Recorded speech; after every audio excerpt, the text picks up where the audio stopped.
And we're live. What's going on, everybody? Welcome to the Purple Pod, episode 21, the #1 show in the world for dating. Please make sure to like, subscribe to the channel, and go follow my podcast Instagram tag below. If y'all want to add these girls, y'all need to do it right now because they're tagged in on Instagram, and I need more followers really bad on there. So please go to my Instagram and add it. Also, go check out the TikTok that I got tagged below as well. If you're a single girl and you ever want to come on, I'm always needing single ladies in the Dallas area. So please DM me on the Instagram. Shout out to my producer. We just got Donnie in the house tonight. Thank you for coming on, bro. And then we got Cornerstone Events helping with everything else in the background for recruiting. We really appreciate y'all for everything that y'all do. To start off tonight, we got 4 beautiful girls, and we got a really special guest that returning for the first time in a while, man. So why don't you go ahead and shout out your channel, shout out everything that you got going on. All right, yeah. So that will be Black Men Unfiltered Network. So if you guys want to go subscribe to that, please go subscribe to that. Hit the like button, hit the subscribe button. Come over and have some fun and join the network, man. We have a lot of fun over there, and I'm happy to be here tonight with my boy Serge in the building tonight. So glad to be here, my brother. Thank you for coming, man. Absolutely. All right, now let's go ahead and we'll start with the introduction of the ladies. We'll just start with your name, your age, your education level, and what do you do for work so everybody can learn about you. If you want to flex on us, you can say your credit score if you want or something, We'll start at this end of the table tonight. Your name, your age, your education level, and what do you do for work. Okay, my name is Andy. I'm 27 years old. I work for a dentist's office as assistant manager, mid dentistry. I'm sure y'all have heard of that. Well, yeah, definitely heard of it. Yeah, it's like it's like commercials are everywhere. Oh, yeah. Yeah. Now, is everything sounding good right now, Donnie? Are they saying there's an echo? Go to do the echo cancellation thing that's on I got you. I think that's what's doing it. Hey, y'all let us know if you still have the echo. One's in the chat if one's everything's in the chat good. if it's still good or if it's not. But yeah, just go ahead and start. We'll just keep going and we'll try to fix it in a second if it's still going. What's your name, your age, your education level, and what do you do for work? My name is Meech. I'm 28. I'm a leasing agent and I have some college experience. Okay. And we'll go with you now. Your name, your age, your education level, what do you do for work? My name is Kelsey. I'm 23. I'm a nail tech and I have some college. Okay. And you, really quick. Name, age, education level, what do you do for work? My name is Blue. I'm 23. I guess I just have a high school diploma, and I'm a self-taught tattoo artist. Okay. Self-taught? I mean, you have to be a really good artist just already. Yeah. I'm going to try to fix this just really quick, and you can go ahead and whichever one of these you think is the best for the group, bro, just read one of those profile questions. So these are going to be questions about you. This is going to be a question about something that, about yourself. But yeah, let me try to fix this echo really quick while you just read off whichever one of those you like the most. All right, got you. All right, so while he's going, I got a question here that I want to ask the ladies. So when you ask this question, a lot of ladies, probably some will be quiet, but I'm going to ask you guys because I know you're probably going to answer it straight up. So we'll start over here. What determines your worth as a woman in today's time? So go ahead. What determines my worth is my morals, my beliefs, what I can bring to the table, not so much financially because I am used to being a stay-at-home mom, stay-at-home girlfriend. The echo, though. Even though I haven't been in a relationship in a while. But how do we fix it's the echo? also, like I said, what you know, your mentality, even things that you learn on a daily basis that you can bring to, I guess, uplift your man. Because if you have a provider, then I feel like as a woman, if you stay at home, your work is more you bring and you making the house a home. So if you were dating a guy, or if a guy was trying to date you, and he asked you, hey, listen, what do you bring to the table? What would be your 3 bullet points? What are the 3 strongest things that you would say to him? If I was dating a guy casually or like we were already in a relationship? You went on your first date, and he's like, hey, listen, I'm this guy. This is what I do. What do you bring to the table? What the heck? I would say, what do you want me to bring besides? I mean, I don't know. I feel like I'm not what people are looking for, like in a female. Like, oh, I want someone who is independent, got her own thing, like don't need a man type of thing. I'm more of like I like to serve. Like I'm a servant. I would do that in like churches. If I have a man, I'm going to make sure he has all the needs that he has at home. I have all my needs that I have at home, as far as like my kids, cooking, cleaning, laundry, all that stuff, and as well as the other stuff I'm educated in, such as like I can do our taxes, I can make sure that we're financing things correctly and making right investments and whatnot. So Right. Now we'll get deeper into that question, but we got the other ladies up here, so I'm going to ask you, what determines your worth? I would say like the person that I am, cause like I'm a good person, so I feel like I'm worth someone who's also good. I'll take care of myself. I handle business. Like I don't know. I've never actually been asked that question to like, but I feel like me as the person I am, I deserve a good man. Okay. We're going to get deeper into these questions in just a second. Ma'am, Miss Mint Dentistry. Oh my gosh. I feel like peace. Like I think that's like a really big thing in like relationships is like peace. Like, because if you don't have like peace, then your relationship is just gonna be chaotic like the whole entire time. So I feel like the main thing that I can bring in is just like peace and like she said like beliefs and like morals, and yeah, I think that's the main things that you really need, and I feel like I can bring that in communication. Okay. And yourself? I think what determines worth is like probably like your personality, your confidence, and like just overall just uniqueness. Like I think worth different people are looking for different things. So worth, it just depends on to me what the person is looking for and do that match up with what you're looking for. Now, let me ask this question while Sarah just sitting back down. If a guy were to say to you, what can you offer me that I can't do for myself? What would be your answer? We'll start over this side this time. I would say peace. I think that's what most guys need.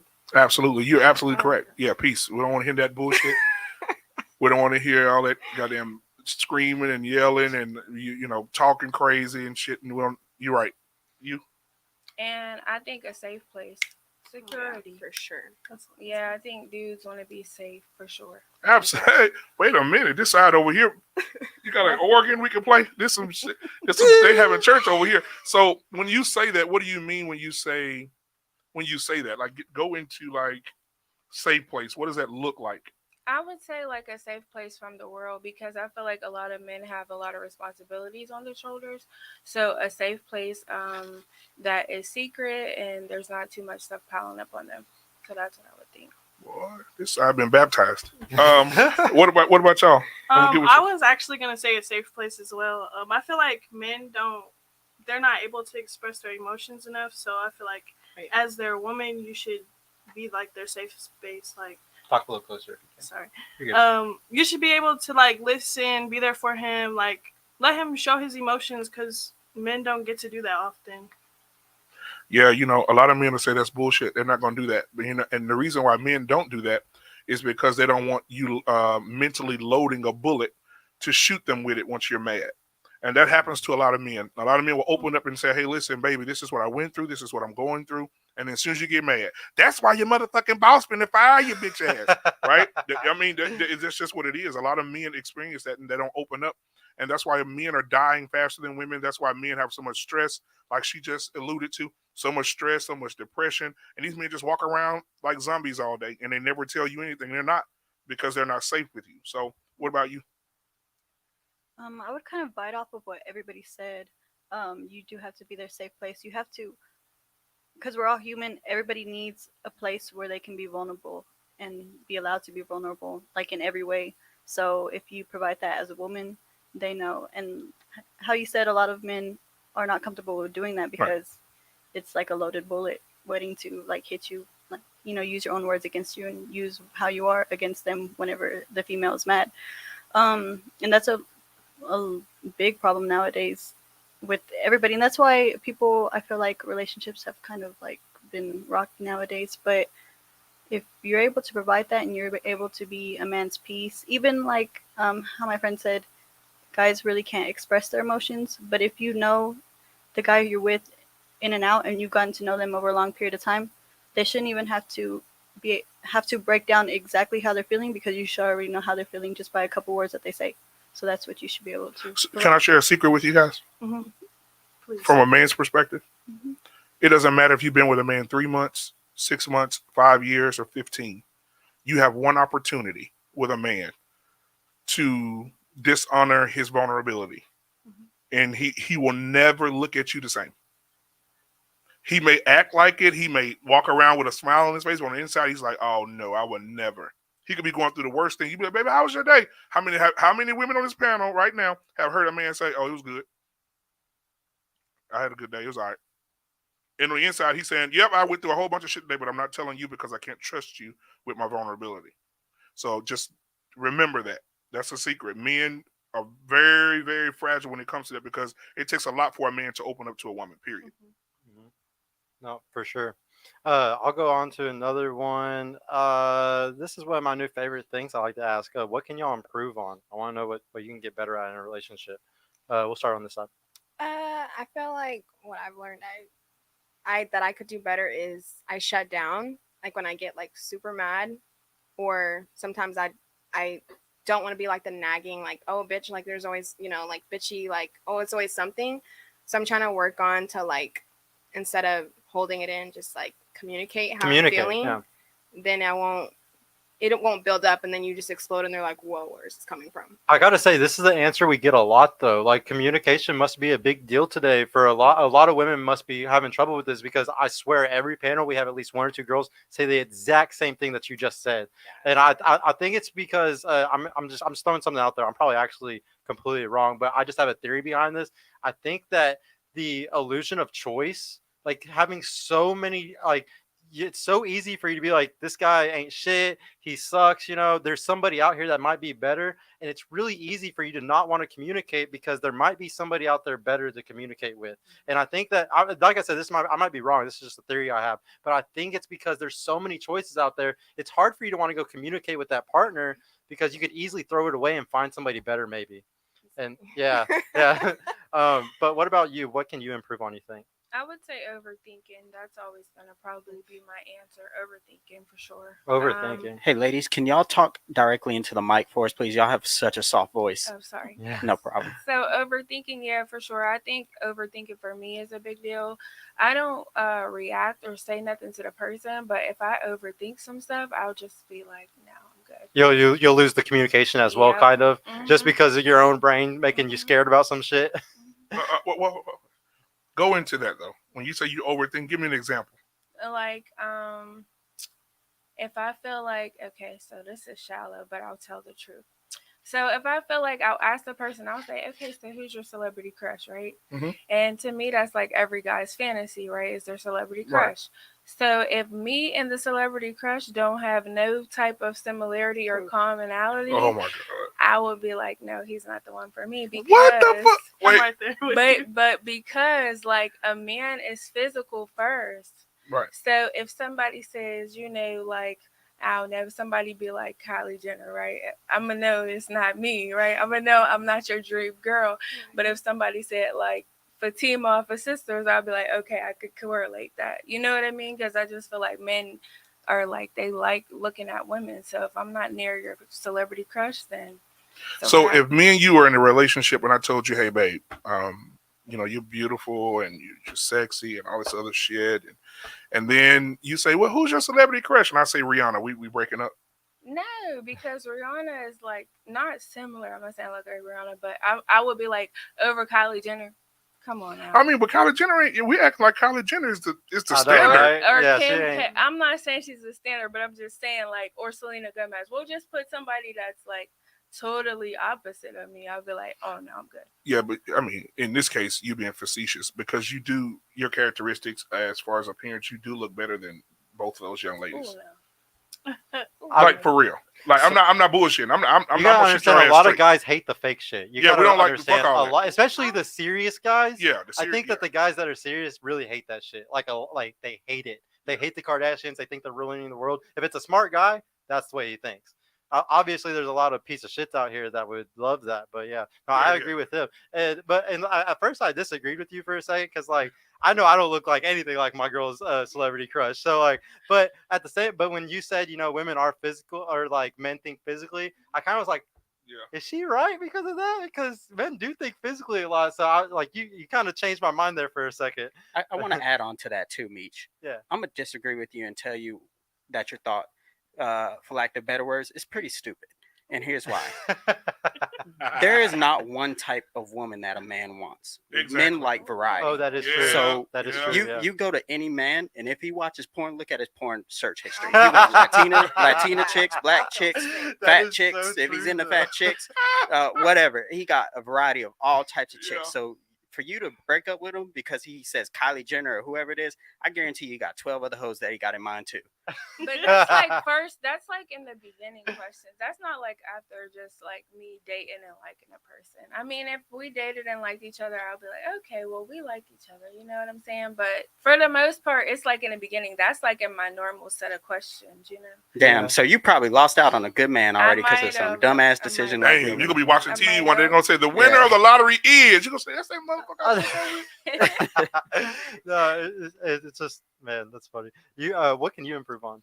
I would say patience. Patience? I have a hard time. Like, I get triggered so easily, and that is something like I really, really need to work on. I'll teach you a Okay, trick patience. just that I do. Just as far as getting triggered goes, never personify with something. Like whenever somebody says something or does something or they're talking about something, don't try to take it personal. Like don't get me wrong, people might be saying it directly to you, but try to be like look at it from a outside like your own brain, like a third person view, and like try to see it like that, and you don't get triggered as much. I had to learn how to do this personally to get myself better at conversations and debating and stuff.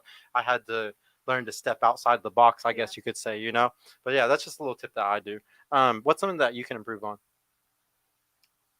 Probably, I wouldn't really know how to explain it, but kind of my self doubt and like kind of have more of a backbone when I'm in a relationship. Just as far as like not, I need more security, not as far as like, oh, do you still love me type of thing, but it within myself, like I always doubt, like, am I doing this good enough for him, whatever, and always putting the blame on myself, and instead of asking like, hey, how do you think I'm doing as far as in this relationship, and also emotionally, just the stuff that I've gone through in life and that I currently experience in life. I really let my emotions for my personal problems like family and other things really affect me myself, Like your day-to-day that life. I'm not able to put 110% of all of my effort and energy into a relationship. And that's why like a lot of times where I am dating, it tends to fail because I hear a lot of repetitive things I hear is like, oh, you seem like you don't care, or you seem like dry, basically, like I'm dry. And I know that that's not me because I'm a super goofy person. Like I'm always laughing. I've sometimes I could be funny as hell, but it's just like my personal issues that I can't seem to overcome and like put to the side so that I could like solely focus on my relationship. And maybe it is because I do need that one person to kind of not be my distraction, but to be my peace as well, to get me away from everything else that I'm going through. I just haven't, found that person. So I go through it alone, thinking that I can't rely on this person because of everybody else I've tried to rely on. That's blood. You know what I'm saying? Mhm. So I tend to have to rely on myself and doubt myself a lot. Okay, well, just a little thing there. Like you said, it's like your family or things that are other things going on in your life, affect your relationship. I always like to say, like, your environment is your destiny. So wherever you are, whatever environment you're in, your house you're in, whatever, that's your destiny. So if you're in a bad situation like that, you're never going to be able to solve it with a relationship. You need to get out of that so then you can be healthy in a relationship. Because yeah, if you're around bad things, it's just going to flow into the relationship like you're doing, and it's never going to fix anything. That's just what I think. Now I want to know just really quick, what's your kinks? Like sexual kinks. Oh my God! Go ahead, preach today. Let's hear it. Like what do I like? Yeah. In like bed? Yeah. Oh my You like toe Look at her sucking? face. I guess I'm not like pinning me down, like choking me, but like aggressive sex, but not like too much. Okay. But like I do kind of. I like a guy to like kind of like take control. Very nice. Very nice. Yes. What's one of your kinks? I think biting. Riding. I think that's what you said last time, right? Riding. What's yours? Mine would probably be like, I like my toes getting sucked. You like the toe sucking? I do. What about you? That's some freaky shit. My kink. I don't really think it's a kink, but I enjoy giving head versus receiving it. And I guess like a kink would be, I guess, choking. Let's get ready to suck it. Yeah, that was the perfect one for that. Now, does anybody want to be ballsy and yell at your body count to the whole internet?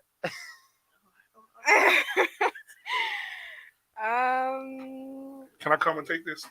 Ladies and gentlemen, look at her face. Look at her face. Look at her face. She's thinking. She's thinking. We can predict it just based off of her facial expressions and how she's acting right now. Look at I her. mean, like, cause whenever you tell a number, you gotta times it times 3. So It's at least. girls lie. I think she's at 11. I'm just kidding. We'll go with. Or here, actually, I'll change it up a little bit. If you could, you have to buy something with your number count. So if if it's like a double cheeseburger, it's 2. You've only been with 2 people. So like, yeah, what can you buy with your number count? Oh my gosh, I'm gonna do a hard pass. Can you buy some Louboutins? I'm just kidding. No. You said it. Crazy. 6 months rent. Oh, Jesus. All right, we'll go to you, Reach. What can you buy with your body count? Definitely plead the fifth. You ain't doing that one. What can you buy with your body count? Yeah, I'm gonna plead the fifth. You're gonna plead the 5th? What can you buy with your body count? I don't know. You don't know? You're not gonna say? I really haven't kept track. Like, I really don't be keeping track. Okay, now I want to know. Hold on. There's a lot of ladies counting on y'all tonight. Listen, Okay, y'all gotta give it. I'll go. Okay. I could buy let me think. Maybe like a hoodie from Walmart. Hoodie I at don't even Walmart know is what Walmart's $24.99. Oh, he knows. I don't know. No. She's No. like, Yeah. oh, I'm a little less It's than not that. up there. It's a little lower than that, but Oh, it's on sale. It's yeah, it's on sale. Okay, Maybe a $19.99. kid, maybe a kid's hoodie. Okay. That's funny. Now I want to know though, does body count matter? Does it matter? Like, should we even care about it? Is it something that nobody should give a shit about body count? I don't think anyone should care, just because it's just like, I feel like everyone goes through like a hoe phase in life. I feel like everyone needs that, like, to figure out like what they want. But What? What? Did you just? Bro, what are you I talking agree. about, man? I agree with her. I honestly don't see a problem with it. Like I said, like, I feel like sometimes you need that to figure out what you want. Yeah. I don't see anything wrong with it. Wait. Go. Listen. I heard you say that every woman needs to have a whole phase to figure out what it is that she wants. She said I mean, like, if you were in like a long relationship, sometimes whenever you get out of that, like, you just kind of Lose your mind. go crazy. Wait, didn't you just get out of a long relationship? I did. Oh, we know what time it is, y'all. Chat, Chat, it's we demon know time. exactly what time it is, He is chat. on it tonight. It's demon time. Meech, does body count matter? I don't think it does. I don't think body count matters because, again, like she said, everybody goes through a little phase when they're just acting up. Unless you're like the Virgin Mary, which is very rare just because of like how social media and stuff is.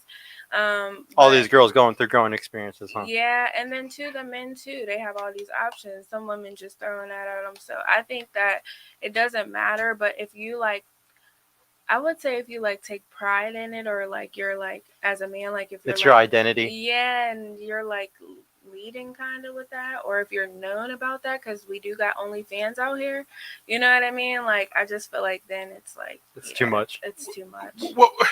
What number is the bad? What number is too much? Anything I feel like over 60. Yeah, I feel like Over 60? men Oh, men hell get no. around. Me Hell personally, I no. never have that many bodies, but I'm saying like She said 60? I used to have a friend that has like Hundreds. by now she probably has like 150. She married? No, Oh, and she's only Thank God. Thank God. Thank God. Jesus. Like, so do you think it matters? Do you think body count matters? I'm gonna go with no. Okay. I don't think it matters. Do you think body count matters? I think not as far as like too high body count, because as long as you don't cheat on me, you're clean, your dick tastes clean, then you're fine. But it does count as far as like, for example, I dated a virgin for 9 months. When he was finally ready, he was so wishy-washy, back and forth, insecure about if he was gonna be able to put it down. this. You will never get this. La la la la la. And like, I'm sorry, but if you have such a low body count that you don't know how to lay it down, I can't do it. Yeah, of course. Yeah. Why would you want a guy with no experience? So the reason why I was asking that though is because y'all had trouble wanting to say your number, but it doesn't matter. I thought it doesn't matter. If body count doesn't matter, then everybody should be willing to just throw it out there. That's the reverse psychology shit. Yeah, bro. like if it doesn't matter, then we should all be happily saying what our number is because it doesn't matter. But you guys judge. Yeah. So it does matter. It does matter. To me, it doesn't matter. But I'm saying, at the end of the day, guys don't want to like settle down with someone who's been like out there. So I'm not going to tell you my body. Okay, so then that turns into a lie because say for instance, if me and you were dating and we're about to get, we got serious, and I said, "Hey, babe, what's your body count?" And you said 13, but in your heart, it's 75. Don't you think that's a little deceitful? Who in the fuck? It's a little. She just said 60. She just said I said fucking that's 60. too many. That's way too many. Right, that's what I'm saying. So if I were to ask her that and she said 13 when it's really 60, well, you would just hope that your girlfriend will tell you the truth. and we're in a store somewhere and a guy that we go somewhere every time we go somewhere and guys like, right? Oh my That's God. a red flag. Red flag Right. right there. The first time you see it, it's a red flag. Yeah, no. I just think it's just I agree with you though. The reason why is like women have to hide it though is because men are gonna judge you for it because it is a big deal. But do you understand? Like, do you think men and women are equal sexually, or do you think that like we're not? Guys are way more. What do you mean way more? Like they're way more sexually like active because y'all are like visual. They're more driven by it. Yeah. But I also feel like, yes, men can have more bodies on them because they are more sexually active. But if everyone was like equally sexually active, it's kind of like women get who they want and men get who they can. So if we're all like equally sexually active, then the women would trump the men. Yeah, they'd be sleeping with everybody, huh? Because it's too easy. Yeah. Well, I'm gonna say something that's not sexy. So, I think that women's bodies are not set up to be promiscuous or set up to be in the whole phase. And the reason for that is because once a month, right? Once a month, strawberry drink, right? And then after that, a woman can get pregnant only once a year. So that takes her out of the sex game, hopefully, Jesus. But she can get pregnant once a year. She has a period every month. A man can go year round. A man can make 300 babies in one day. All right? A woman can only be pregnant one time a year. She's going through a cycle once a month. Right? So your bodies are not set up to be boom, boom, boom, boom, boom. And you're emotional. So if you're looking at aura or emotions or feelings and that man inside of you, you're going to carry that with you. And that's why so many women get in a serious relationship and they become bitter. And they're bitter because of what Billy did in 2003. Right? I really love Billy. We went to the Walt Disney World together. He fucked my mom. Right? What? So you go through a lot of stress. You go through a lot of different things in your mind, and when you really get with the guy you want to be with, let me say this, and I'm gonna take the pot off the stove. Just imagine a diagram of a pie, and it has 8 pieces, and I'm gonna name each of those pieces: John, Jacob, James, Tyrese, Billy, and Bob. And imagine all those slices of pizza over time during your whole phase. You've given them out, and those guys have eaten those slices, right? You've given them their body, and then when you really meet the man you want to marry, you want to be with, there's only one, the man that deserves you, you feel that you deserve him, he's only getting one slice of a pie that you've given, what the other 7 slices you've given to everybody else. That's how you should look at it. That's what I tell when I go and mentor these little girls. When I tell these little girls, these little boys, this the same thing with the little boys. I run a little test with them. Hey, listen, I make all the girls hold a glass of water, a mason jar full of water, and I make all the boys stand in front of them, and I have the boys open up a bag of Cheetos and chew them and hold them in their mouth. Don't spit them out. And I have the boys walk around and spit those Cheetos inside those jars. And the girl's like, what is this? This is nasty. I say, yes. Before he spit in that mason jar, that was purity. Look how clean the water is. That is you. That's a representation of your body. But look what happens when you let all these because I had all the boys go around and spit in that one mason jar. And I said, now look what happens when you allow all these men inside your body. That's what you're going to give your husband that's in that jar right now. Yep. And a lot of those girls like, damn, you right. And I'm like, yeah, you're right. You don't want to give yourself to so many men because you connect to these men. Have you ever had sex with a guy and you was driving down the road and a song came on and y'all broke up real bad and a song came on that you remember, you was like, man, I remember me and him used to have sex to that song. It was on, we had sex. That's mean because you're still emotionally tied to this man. Soul ties. Are men Soul not ties. like that? Hell no. No, so A man, I can go out this door right now and see a girl in the corner right here and hit her in the back of the truck and get out and not even think about her ass tomorrow. Because men are not tied emotionally like that. Yeah. And let me explain to you why. So when women have sex and you have orgasms, you release a chemical called oxytocin. Exactly. Men are not releasing this chemical when they're having sex. So, and that's the love chemical. If you look up oxytocin, it's the love chemical. It's known to build a bond. And so but this is the dangerous thing. After you sleep with so many people, statistics show, after a woman's had 2, 3, 4, 5, and over 10, the numbers jump up high over marriage happiness. Your marriage happiness goes down drastically after so many bodies. And they've done studies on this, to prove it. Same with body count. If you're, or same with, oh no, I forgot what I was going to say. Because even pH balance, like I watched this documentary. I was like, I got to watch it because I had to educate myself on everything with our shows. We have these shows. And so one of the things that the lady was talking about, she said, after you get to a certain amount of bodies and you've had that DNA inside of you for a certain amount of time, it can knock off your pH balance where when you do decide you want to settle down and have kids, it will affect your baby with bonding with your child. You latching with your child. Your child will be feel like you're a stranger to them or something. May not even want to latch on to you or even breastfeed from you. And I was like, damn. That's intense, yeah. That's crazy. So, I mean, women are delicate. I think that women are delicate, and I think they should be delicate. Let men, yes, I'm not defending the men. Men are out here slinging dick from the free throw line, yes. But I'm just saying women are delicate. Your bodies are delicate.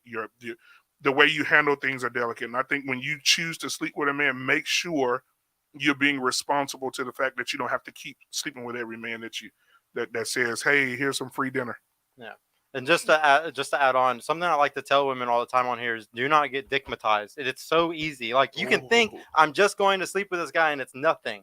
Like this is I'm like a guy at this point. I've slept with so many people. I don't get emotionally attached anymore, but you will get dickmatized. Like it's something that you could try as much as you want for it to not happen, and it will happen. And what happens is when you do that, that guy's sleeping with you and probably 5 other girls, whatever, spinning plates on you, and you're putting up with it because you're just happy you're getting sex, But that guy that's the good guy that really wants to give you a relationship or like might be the perfect person for you, he walks by you every day and you don't give him the chance because you're dickmatized. You're sit there, you're focused on this dude who ain't giving you shit. He's just giving you his dick and that's it. And this happens all the time. I talk to women all the time that are doing this. And it's really sad because y'all all deserve marriage. Y'all all deserve a really good person. It's just, you can easily get finessed easily. And I will say this, insurance companies hate dickmatized women because they have to pay out the most claims because women are tearing up cars, breaking windows, putting tires on the flat. And some women are so educated in the insurance game, they'll put 3 tires on the flat because they know if 3 on the flat, insurance won't cover them. Right? So I hope I'm not teaching nobody nothing right now. But what I'm saying is insurance companies hate them because women do get emotionally attached, get dickmatized, and a man wants a 30-minute session and he's done. And then you get emotionally attached and say, no, I want more than that. And then you see it with another girl, you fighting a girl, you on Instagram, you on, World Star because you beating up a girl because this dude dickmatized you. Y'all just completely generalized all women. Because as far as me, if I wanted to put it on someone and not talk to them, not even think about them, I can. Exactly. I want you to know that is not something to brag here. I'll explain to something. That is the last thing you ever want to brag about because a woman that can do that. Oh no, I'm not bragging about it, but I was just saying. I know. I'm just saying, yeah, you could do it, but I just want you to know it's a horrible thing to be able to do that because what that means is that you've slept with so many people that you've been desensitized. I don't think that means. I just feel like I was mentioning that women do have the capability to become like like Do men not- in that same do way. not tie Yes. any emotions to it like a guy can. And a lot of studies show that that happens after so many bodies. Like Yeah, what that's you where that just said. oxytocin leaves. Tons of Yeah, studies yeah, yeah, show yeah. that I that would happens. disagree Yeah. because like I was in a relationship, but like now like I have had like two partners after mine, but neither one like I went in knowing like this is all I want. But And then what I'm saying is afterwards- after it's very low. Like what y'all got to realize, if you look at the studies, it's after 10 bodies this will happen to you. I'm not saying after 20, 30 this will happen. I'm saying after 10 you will be desensitized. This is why the statistics show. I think it goes up to like 70 or 80% of like the happiness is gone after 10 bodies. So it's that serious. Like you can sit here and think, oh yeah, I'm just like the guy that's nothing. That's a horrible thing. That's because you slept with too many people. Like and like I said, what you're experiencing is something many women are experiencing right now. This isn't some rarity. Almost every woman has over 10 bodies these days. It's very normal. Everybody's sleeping around. It's a very normal thing. Like it's a very socially acceptable, But also the thing is, most guys are never going to tell y'all what I'm telling y'all right now. Nope. Most guys, I'm talking to you like an uncle, like a brother, like a father right now. Guys who want your box, guys who are trying to get close to you in any way, they ain't gonna say none of this shit. Nope. They would never tell you this because they just want to fuck. So like you gotta understand, like the guys that are gonna tell you this are very rare, super rare, that will have the balls to say what me and him are saying right now to y'all and not affect. Yeah, because when you get to a point where you say, "Oh, that's just dick, I'm good," when you get to that point, you're numb. You're numb to any type of emotional attachment to any type of man. Even when you get with your guy, you're gonna be having sex with him for a long period of time. You're gonna be married. Oh my God, the flowers. Oh my God, right? And give it about a year and a half, 2 years. You're gonna want that variety again. You can be like, no, I don't want to keep doing the same thing. I want to go out and get me some more dick. It gives you a foot in the door, foot out the door mentality sometimes. So like you might be in a really good relationship, but if you've experienced a lot of these really good guys, then it's like, dude, fuck this guy who only makes 70K a year, or he's just this tall or whatever. It's like I've experienced so many badasses. Like fuck this dude. So a lot of the times the girls have 1 foot in, 1 foot out. They're like ready to leave the relationship at all times. That's not true. It depends what kind of guy you're dealing with. Now, don't get me wrong. If you're sitting here dealing with alphas, you're never going to have that. Nope. You're never going to. Now, if you're dealing with the guys that are dickmatizing you, you're never going to experience what I just said. These are only the beta guys that would do something like that. Beta. Yeah, y'all don't like ending up with those guys, but sometimes you do, because the thing is, a lot of women like being with beta guys because they'll let you go out to the club, they'll let you go on your girls trips, they'll let you do whatever you want, and they're never going to challenge you on anything, So a lot of women end up with those beta guys because it's just easier to have a relationship with them. Yeah. And you can always step away and go to somebody else. There's several examples of that in the world right now. Now I want to What know. women y'all be talking to? 'Cause I feel like here at this table, it's like. Well, y'all might be an exception to the rule. Y'all gotta understand. I'm always talking about the 51%. Most women are doing this shit. Like if we look at statistics, we know that statistics are true because of what they're doing in them. You know that this is a fact, but you might be an exception. You might be the 49%. You know what I'm saying? Because I feel like this table, like just looking at the girls that are here, like. We could all post up at the crib and watch a movie with some pajamas instead of versus going out and being on hot girl shit, basically. Well, I would argue people that are just single in general experience a lot of the things that we're talking about, because people in relationships, they're in relationships, they're not experiencing this type of shit, But I agree with you. There's some types of girls that are sitting at home all the time. There's some type of girls that are going out all the time. They're complete opposites. I agree. Yeah. Now I just want to know, would you have sex on the first date? Would you do it? We'll start on this side this time because we never start over here. Would you have sex on the first date? Yes, I would. Yes. I would say I have done it, but no, not no more. No. Making them wait now? No, I've never done that. No. Okay.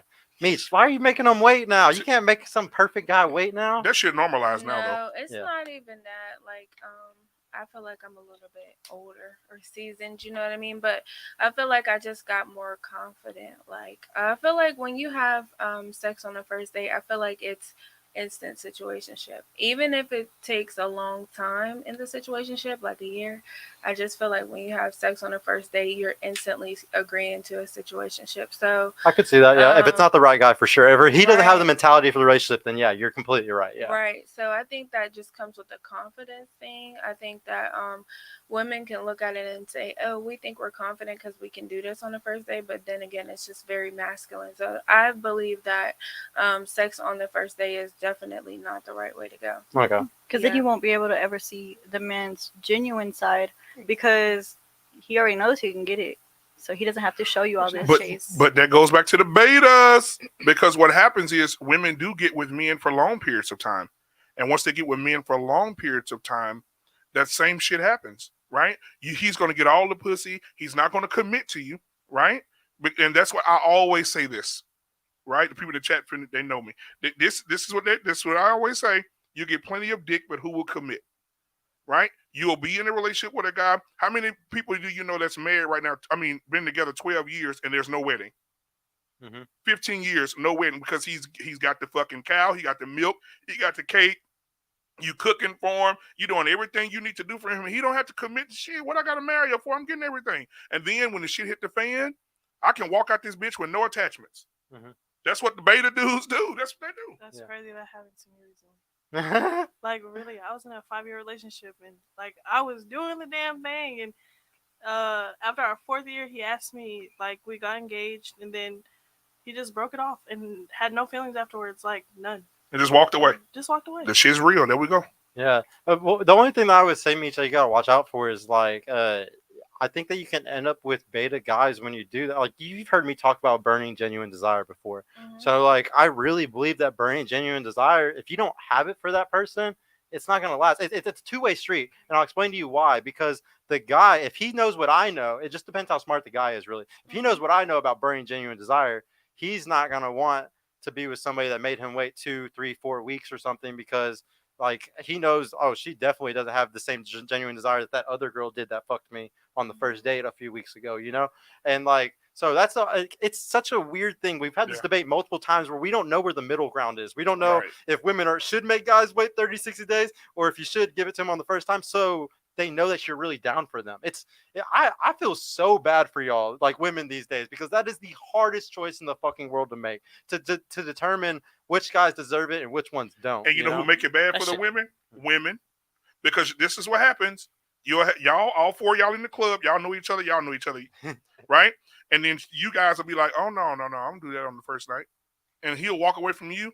And then you'll say, shit, I'll suck your dick right now. True. That's it. Yeah. Right? And that's why there's no standard, right? There's women that will and women that won't. And the women that will make it bad for the women that won't. I don't have to go over here to this girl's house and she making me wait 30 days when I can go right over here to this tattoo artist and she's going to suck my dick right now. Like we're that, just though. kidding. Whenever I go on the first, like, for example, No, I'm not saying. No, I'm just I know, using I an example. understand. Yeah. I understand what you're saying. Yeah. But as far as the first date, I feel like, well, for me personally, I won't go on Tinder, find somebody, and be like, hey, let's go on a date. When I'm going on a date with someone, for one, I can't stand to leave the house regardless. Me going on a date is like pulling teeth.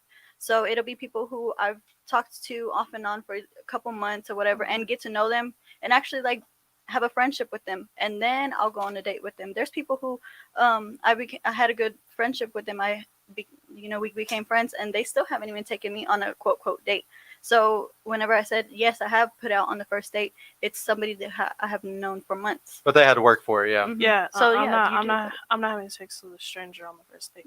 Y'all if that's never the gone first to a time, bar? like, linking, like that's the first time like really talking. Like we talked for a day or two before that, and then we go on a date. No, absolutely not. But have y'all ever gone to the bar? I mean, y'all don't have to answer this, but have you ever, just gone to the bar or whatever? The hot guy's there. You end up talking to him. You make out with them, whatever. You go home with them. Y'all end up sleeping together. It's a one night stand. It happens. Has y'all that make happened? out with Though? people at the bar? I mean, I'm just throwing out there. I hope y'all don't. But but just having a one night stand in that way from the bar. No, y'all have never experienced There's that. like too many STDs right now. Okay. Well, I mean, y'all are a really good panel of women then, because most women have those type of instances at least once. Well, I'm glad you said that, because some women, they're out there throwing their pussy from the free throw line. Yeah. And they'll wake up and their pussy done folded up. It won't even let them do anything. They got the wizard sleeve. Yeah, the pussy just said, I'm not doing it. I can't do anything else because I'm swollen. But yeah, so you're right. Them STDs are horrible right now. And then there's a lot of females too who like, it's not just if I'll make out with the dude at the bar. It's females who are like intoxicated that will make out with 10 other females in the club and then go like, that's just, I'm sorry, but also that's I feel like nasty. nowadays people have like on TikTok. I always see people posting that they got herpes and like they're happy about it. Right. So like now like TikTok even is like weird, bro. even now Wake like me up when when men this shit's like, all over. Yeah. I'm just, God like damn. when men try to talk to me now, it's like the only thing I'm thinking is like I don't know where you've been. Like I don't want to be one. Trust is just not there no more. No, No, we need to see some paperwork if I'm asleep. But see, that's the thing where we need to have standards though, together. because if he got herpes on September the 1st and you fuck him November the 1st, he still got herpes. It doesn't matter. Exactly. That's right? where my fear is. So yeah, so it needs to be a standard of where we're. And I know this is gonna sound crazy, but I think that people should focus more on maybe getting married or having a one dude and one chick and having a fucking nuclear family instead of doom boom boom boom boom wham wham wham. Let me tell you this: women get so fucking stressed out. I don't understand why you want to be stressed out. You got baby here, baby here, baby here. All the babies crying. These bitch niggas are not at the house helping you with the babies, right? And then now you got to worry with these kids all day. That's stressful. And then we at the store, we open the door for you at the fucking restaurant. You had to hold the fucking door. Like you get stressed out. That shit leaks over into other things when you're stressed out, right? Am I? Yeah. Raise your hand if you're a mom at this table. If you're a mama, ain't y'all stressed the fuck out? All the time. How many people had to who had to find a babysitter today? Me, his dad. See, my point is fuck exactly. No, but, well, it's I don't know. stressful, yeah. I guess Not it is fine stressful one, but to my be mom. a mom in general, but as far as like, I fortunately was blessed with somebody who will take care of his kid. Like Right. I'll be like, hey, I'm on my way to drop him off. He'll be like, okay. Sometimes he'll stay with him for a week because we don't have no court order thing. My son's not even in school yet, so we could just be each other's like quick babysitter for the night. And that relieves a lot of stress. But I think when you're a parent, you're not babysitting. That's the most fucked up. I hate that. Yeah, I fucking hate shit. that. I hate that. I hate when so much, motherfuckers dude. say, "What you doing tonight, dude?" I'm babysitting my son. Nigga, that's your son, nigga. What the fuck? So yeah, so it's you're not babysitting. You're just taking care of your responsibility, basically. But women do get worn out. You work all day, just picture it, ladies, watching right now and here. You work all day, 8 hours. You get off. You got to go pick your kid up from childcare or from daycare, school, or whatever the situation is. You got to get home. You got to cook something. You got to clean up. You got to go find something to eat. God damn it, there's no bread. I got to go to the store and get some bread. I got to wash. Oh, shit, he done pissed on himself. Now I got to give him some more. I mean, it's just so much to do. Why not just make the conscious decision to be married where you can say, hey, babe, I need some time away for a little bit. I need to breathe. Can you just take care of all the stuff that I need for tomorrow for him? And I need to just go drive and be to myself. That needs to be the idea of what a relationship looks like. Not having stress and being mad and bitter and ready to fight everybody because you have to deal with responsibilities on your own. No, it's true. Hey, let's run through super chats really Yeah. quick, Donnie, because we're about to go into the religious question that we planned. $5 from DC the Beast. What's up, bro? One reason to be anti-simp is women are not self-made. Sexualized women are influenced, lead, and inspired by men, such as Sauce Walker and Andrew Tate. Yeah, very true, man. $5. This was a hit last time. Which is more important, to be a wife or have a wedding? Can you be a wife without the celebration? Shout out to Sergio on the team. Yeah, shout out to you, bro. Yeah, just really quick. Can you? Would you be a wife without the wedding? Definitely. You would be a wife without the wedding? Yes. Yes. Yeah. Yeah. Definitely. I want it. I want to wear. You want the wedding? Yeah. So yeah, hey, we had 3 girls say that 3 they'd be out of happy 4, with that. right? Yeah, that's actually really. I'm noticing every episode more and more girls saying that they'd be okay without the wedding. I think it's an economic issue. Like everybody realizes it's so fucking hard to buy a wedding now. Let's just fucking get that out of our head because it's just ridiculous. It's better to get a house. It's better to like do things like that. Yeah, I think that's why women are saying that now. Maybe I'm wrong. Right. Michael with the $1. Thank you for making it hail on us, bro. Thank you. With some pennies, man. We got another 5 from Jose. Shout out to Purple Pill Pod Squad. Keep the great content coming. Great question and great guest. Road to 100K. Yes, bro. Yes, sir. Yeah, We're shout going out to for you, it. Jose. Thank you, Jose. Let's see. Another $2 from Gus. He didn't say nothing though. Thank you for the 2, bro. Make it rain. Hail Yeah, them before we pennies go on to us. the next question, man, shout out to the chat. Shout out to everybody viewing, man. Y'all been real patient with us with these video and audio issues that we've been having. Yeah, thank past you, couple bro. shows. Thank y'all. Yeah, like the video, y'all. Absolutely. Now I'm gonna go into what religion are you? I'm non-denominational. Non-denominational. Yeah, I'm non-denominational. non-denominational? Christian. Christian. Christian. Christian. Christian. Okay. Now, what political affiliation are you looking for? Political? No. Or I'm not political. I'm sorry. Religious affiliation. Same Christian, non-denominational. I'm Same thing. really short. You wouldn't take a guy that's Islamic or anything? No. I No. wouldn't. I really don't. I don't really have a preference. I don't think. Okay. I feel like Christian I would prefer, but if I was meant to be with somebody that wasn't Christian, then yeah. You can take it. Christian or Or non-denominational. non-denominational. Yeah, you don't mix that shit up. You don't want to be with the Islamic guy? No, just because it's if he wants to raise his kids that like I want Oh, my it's kids totally to different. agree with like the same Right. thing. That makes sense. Yeah. Yeah. No, Donnie, was there something that we were going to go into after that? Was it a Yeah. video? For sure. We're gonna look at do a video reaction whenever we look at this, and I'll ask you all a question right afterwards. Okay. All right. So let me share my screen here.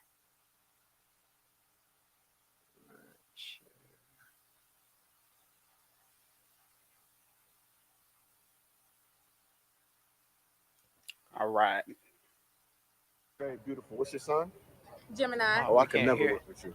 What's your sign? If y'all want to take your headset off so you can hear it. What's your son? I've seen this video and I don't even. Y'all are so beautiful. What's your son?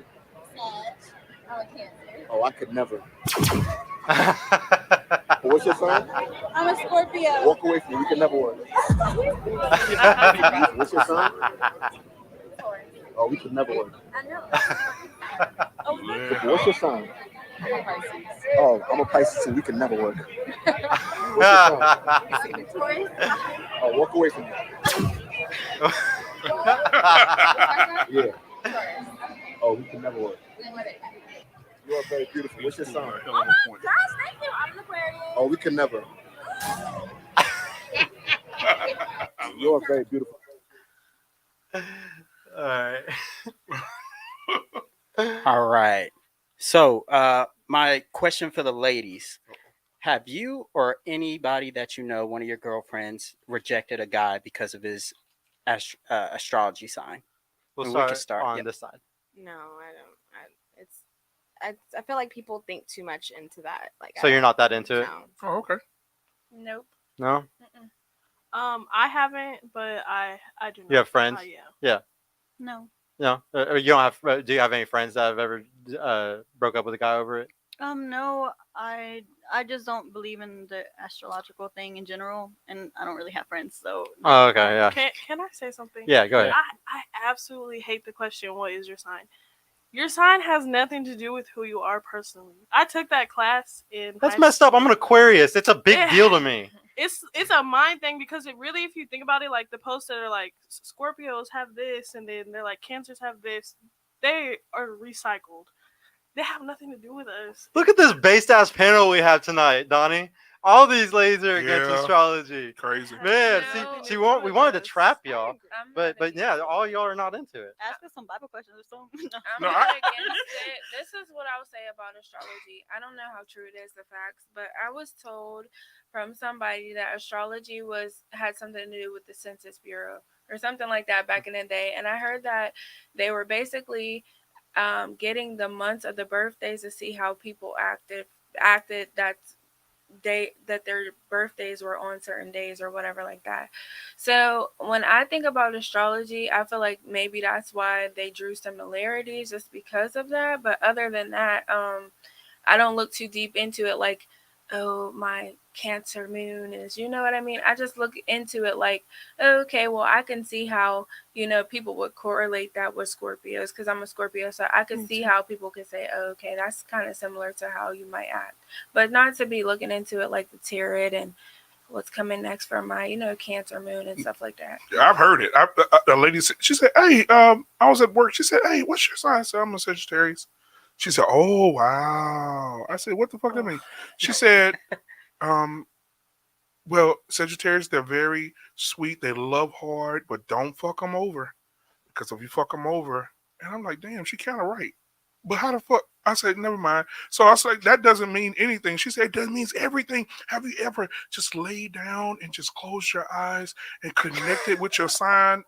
No. I said, man, get back to work. Get back to work now. Mercury please. must have been in Oh Gatorade my or God. something. Get the fuck out of here. No, I really hate the astrology stuff. I'm really happy that all y'all aren't the type because yeah, astrology drives me absolutely fucking crazy. Like you were saying, like you're dead ass right. It has no relevance to anything, like at all. Like it's a bunch of people grifting to make a ton of money off of people who are looking for something spiritual. And like today's day and age, if you were part of the iPad generation and like you grew up with the internet in your hands, like the first thing that you saw growing up was astrology. You didn't read about Jesus. You didn't see anything like that. There's astrology. So a lot of people are trapped in the astrology bubble because it's the first thing they saw. And like it just reinforced everything that they wanted to hear for themselves. So they were like, "Yeah, I love this shit. Hell yeah!" And that's why Miss Cleo made so much money. You remember that motherfucker? Yeah.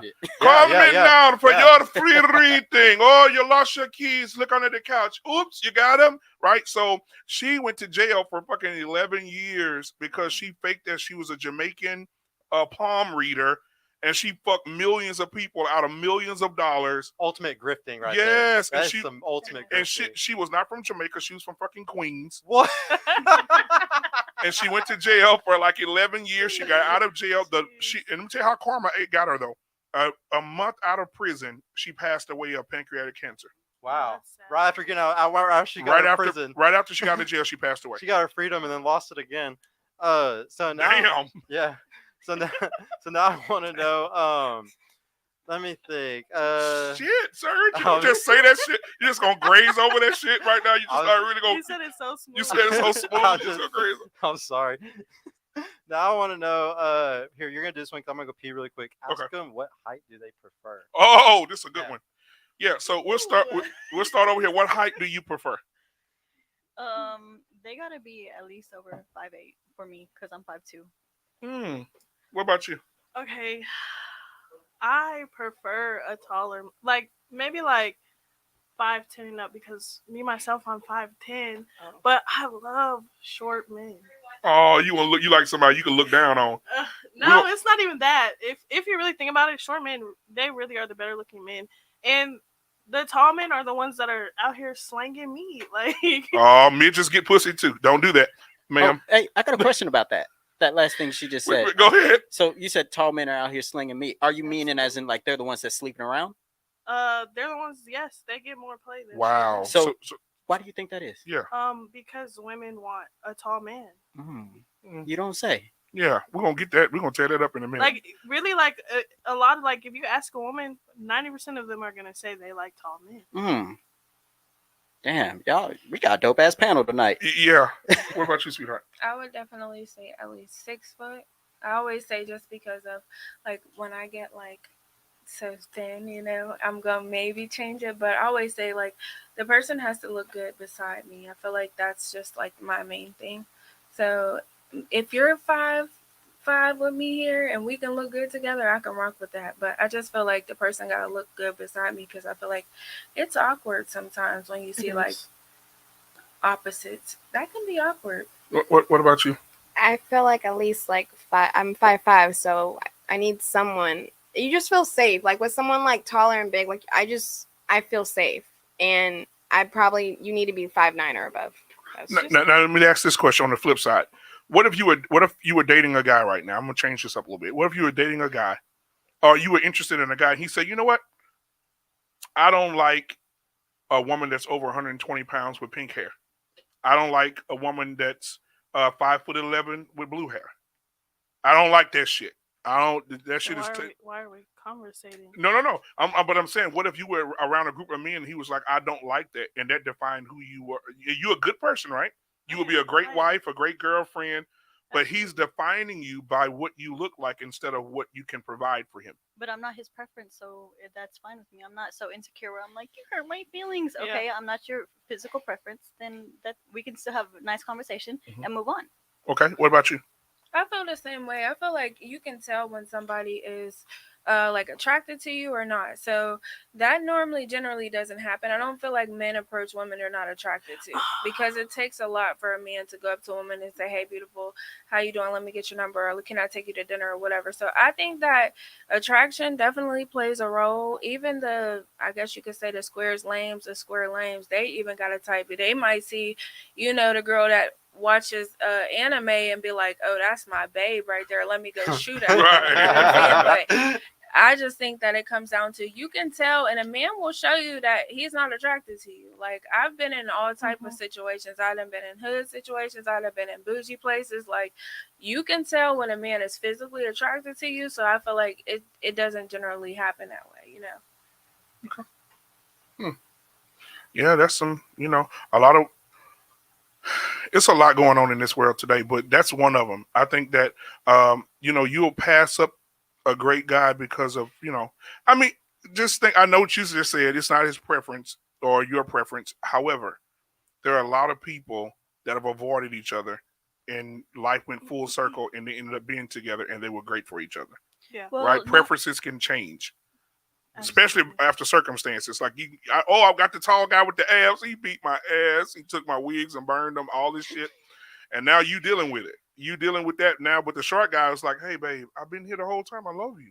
Like, Well, me, as far I'm speaking personally, me, my preference in height, like I said, 5'8" and up, doesn't come from me being shallow. It just becomes from my previous situations because I did give short guys opportunities, but it turns out that those were the wrong situations. There's also been another issue with someone who was about my height, and it's just like it kind of, I wouldn't say like, oh my gosh, I'm traumatized, but I won't date another short guy because it's in the back of my mind, all the crazy, stupid, crazy situations that have happened with the couple short guys that I did give a chance. so it's safe to say you have PTSD for short guys.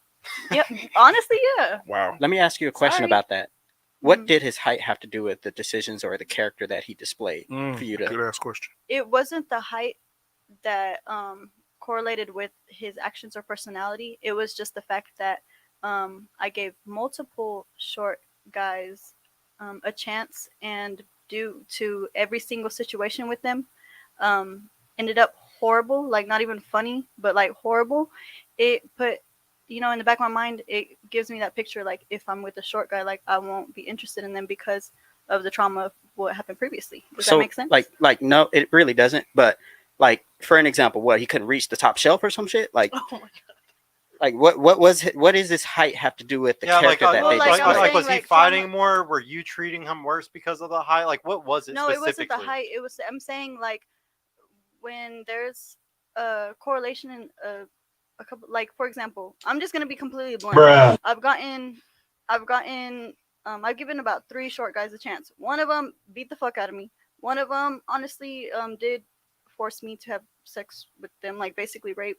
The last one just manipulated me so ugly, and I allowed that to happen to me, to where due to that being the situation with those short guys, mentally I'm not going to go after a short guy again because of the trauma I experienced with short guys. So it's not me being shallow, like, oh no, his height, whatever. It's real trauma. But I don't Does that think make sense? I don't think the height had anything to do with it. I think it had something to do with character, and I think it in some cases, and I'm just saying this to you as a help to try to help you. What's happening to you is that you are attracting men who are like to be verbally and physically abusive toward you. And I don't think it has anything to do with their height. I think it has to do with who you're choosing to be with. And so what happens is normally all of us go through traumatic experiences. And so what we do is we have to be okay to embrace to go sit on by somebody's couch. We have to go get therapy because if we're not good for someone, if we're not good for ourselves, we can't be good for anybody else. So what you have to do right now, you experience a trauma that could potentially get you away from a man that really probably would love you and be with you. Well, there has also been like, okay, just because now that's my personal experience that they have to be like 5'7", 5'8", and up. I have met really good guys that meet my height standard that are like, on paper perfect. You know what I'm saying? So I don't think that I'm missing out on like my perfect dream guy that's 5'5" and So have you ever considered going to therapy for your traumatic experiences? No. You should definitely do that because you want to be because you mama, right? Mm-hmm. You mama, and you want to be a wife one day, right? You don't want to take that trauma into your relationship. You definitely don't want to do that. You want to heal from that before you enter into another relationship, for sure. Yeah, I definitely agree with that. Did they all answer the height one? Oh yeah, we gotta get over here. Yeah, were you last for the height? I think I already went. Oh yeah, sure. Oh yeah, everybody went. Did everybody go? Yeah, they all went. Now I want to know just really quick, what income do you prefer? Just say not like we always just say like 50 and up, 80 and up, 100,000 and up. Like that's how you just say the number. Walmart or Target? I don't really. I'm not like you can always get money. I'm not like a gold. Like I don't care what you make. Like I feel like no matter like what a person makes. He can make 30K a year, and you're cool with it. Yeah, like 25. we could get there. Like I'm not gonna just go after somebody for like their money. So I've never been. So you're a builder. Yeah. You want to build with him. You want to Yeah, build your like man. we can both like build. Like obviously, like if a person's not trying to like make money, then like I don't want to be with someone who's not like a go getter. But like I'm not gonna. As long as he has drive. Yes. But What'd you'll, you say? but yeah, Potential. well, because you'd be surprised how many times women say as long as he has drive or potential, you know, like and like they're okay with it.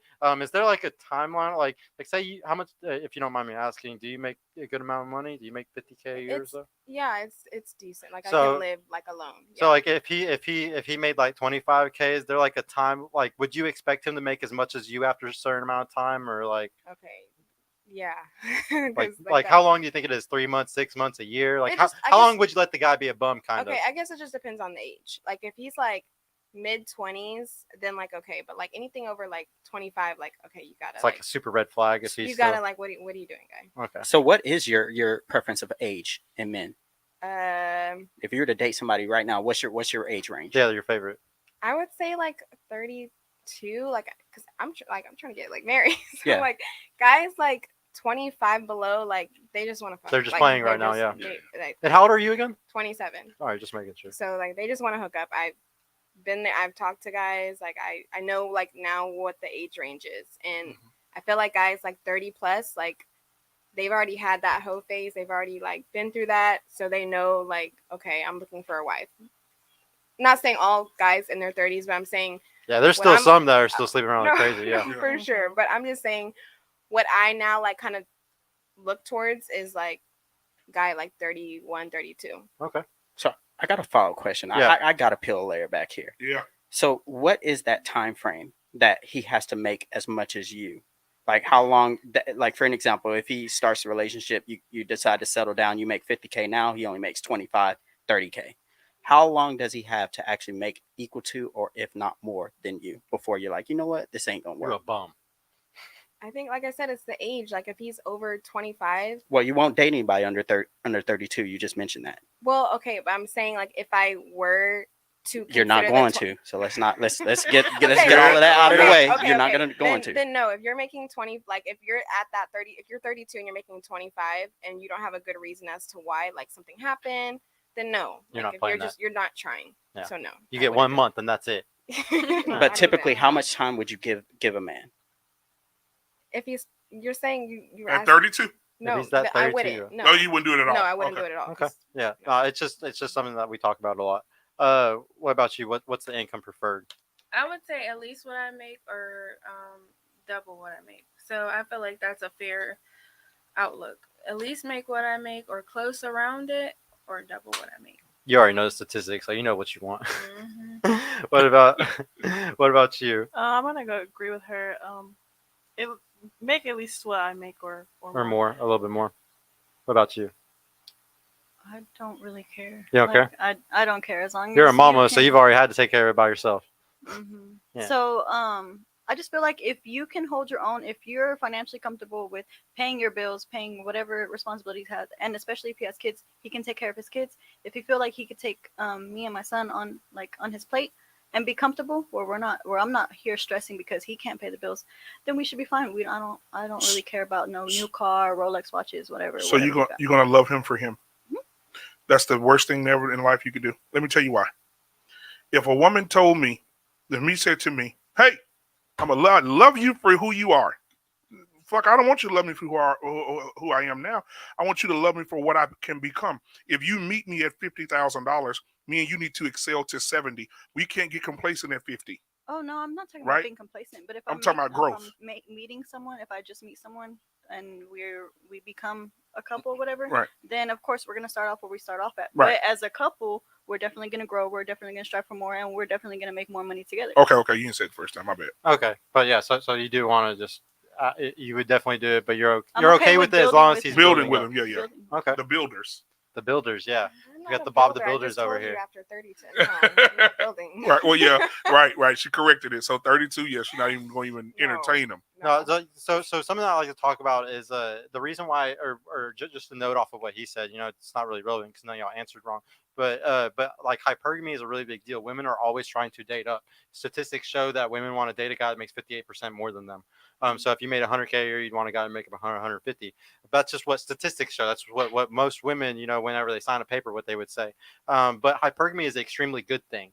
Like the reason why is because you have to constantly think about children. Like women have to constantly, for thousands of years, you had to remember, I need this because I'm gonna have children one day, and this man needs to be able to provide for me and my children. Exactly. It's a very good thing. And then on the flip side of it, for a man, like he was saying, hypergamy keeps us always striving for more. We're always trying to be the best man ever. Like I have a very beautiful girlfriend, and she could replace me with a guy who makes more money, more attractive to me at any moment. But what does that do to me? That makes me constantly strive more. That makes me work harder. That makes me realize that if I want to keep my girl, I better be making more money every year. I better be fucking trying to work on my physical. I should be trying to do things to be the best I can be. And it's a good thing for nature to have that balance. Like men need to constantly work their ass off to build the world that we see, the environment that everybody, to be in the plumber, to be in the under the ground and build the towers and everything. We need to have that, like that grit to do that. And women, y'all need to be trying to find the provider. Y'all need to find that guy 58% more than you because you're thinking about your kids. That's just what you've always done. Yeah, that's why I can't understand the stay-at-home dads. But hey, listen, the women are making, I saw an episode of some damn show. I woke up to go take a piss and I saw it on TV. $200,000, $300,000 a year. She said, "Hey, listen, stay at home, baby, take care of the kids. You don't need to be working because the job that you have, you're making 90.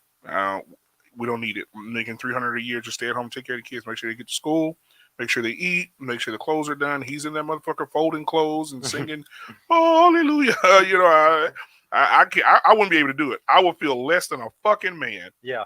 If I had to sit at home all day and fold clothes and take care of kids, bro. I could never do it. I could never do it. It would fucking drive me insane. That's a pride. That's because y'all have so much pride. No, it's not pride. It's just being a man. Yeah, Like I it's was biology. raised differently. Like I can't allow my woman to be out work. That's like pump bitch niggas going to gas stations and letting their fucking woman pump gas while they're sitting in the fuck. I'll be pulling up like I want to just go grab this bitch nigga and just beat his ass. But at the same time, it just I hate that because we have these situations where some women are just trash. Let's be real. Some men are too. But at the same time, you have to have respect to the point where if I go to a gas, even if we're not together, right now, if I had to take you guys home because your car broke down, I need gas, I'm like, "Hey, me, man, I'm taking you home. Go pump the gas." Shit, I can't do it. I will feel less than a man. I cannot sit at home because I'm an alpha male. I have to be working. I have to take care of my family. I have to make money. I cannot sit at home and let a woman take care of me. Yeah, it feels weird. It will feel like fucking. I'll be like, "What the fuck?" Like this reminds me of fucking Wakanda Forever. You need to have a show on that shit. It's like Wakanda Forever. There's no way possible. All those years they were sitting there without T'Challa. Why the fuck did not a man step up and become fucking Black Panther? Yeah. Why did Shuri have to do it? Fuck it, somebody. But I mean, it is what it is, bro. Yeah. I don't know. It is what it is. I can't do it. Yeah, I can't do it. Donnie, I want to do that other video. Oh shit. So Yeah, this one's you go ahead, bro. yeah, so before we actually watch this video, question for the ladies. I know Meech mentioned this a little earlier about men having a celebrity crush, and I'm curious. What are you ladies' celebrity crush? We'll start just on you. I definitely want to hear Meech's. Michael B. Jordan. Of course. Y'all was gonna laugh at mine. Kevin Hart? No. Oh, go ahead. It's 2 Chainz. 2 Chainz? Oh, girl, you. Oh. Hey. I like 2 Chainz. Mine is The Game. The Game? Yeah, Really? He's one fine piece of man. He's such a simp, though. Yeah, he says some simp ass shit sometimes. He's a simp ass nigga. Honestly, Sada Baby or how do you say his name? Idris Elba. Idris Elba. Yeah. I don't know how to say it, but I can't say his name either, but I know who you're talking about. Yeah, that's funny. But yeah, go ahead, Donnie. What was the next part? Yeah, so with that being said, I want to play another video. So let me share. I'm gonna watch a short clip here from my boy Chef Don. Yeah, shout out to Chef Don, bro. Thank you for letting us use your clip for this. He's a really good. Everybody go follow him on YouTube if y'all are watching. He's a really good street interviewer.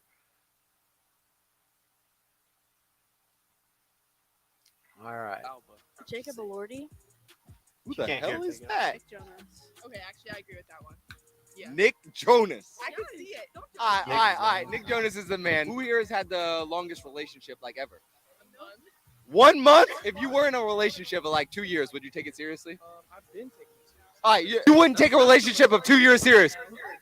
If your celebrity crush hits you up in the DMs, Snapchat, whatever, what you doing? Cheating? Yeah, I'm cheating. That happens. It's a free game. Absolutely, it's happening. Celebrity pass. Letting your girl cheat on you with Taylor Lautner or something like that? If I got one, she has one.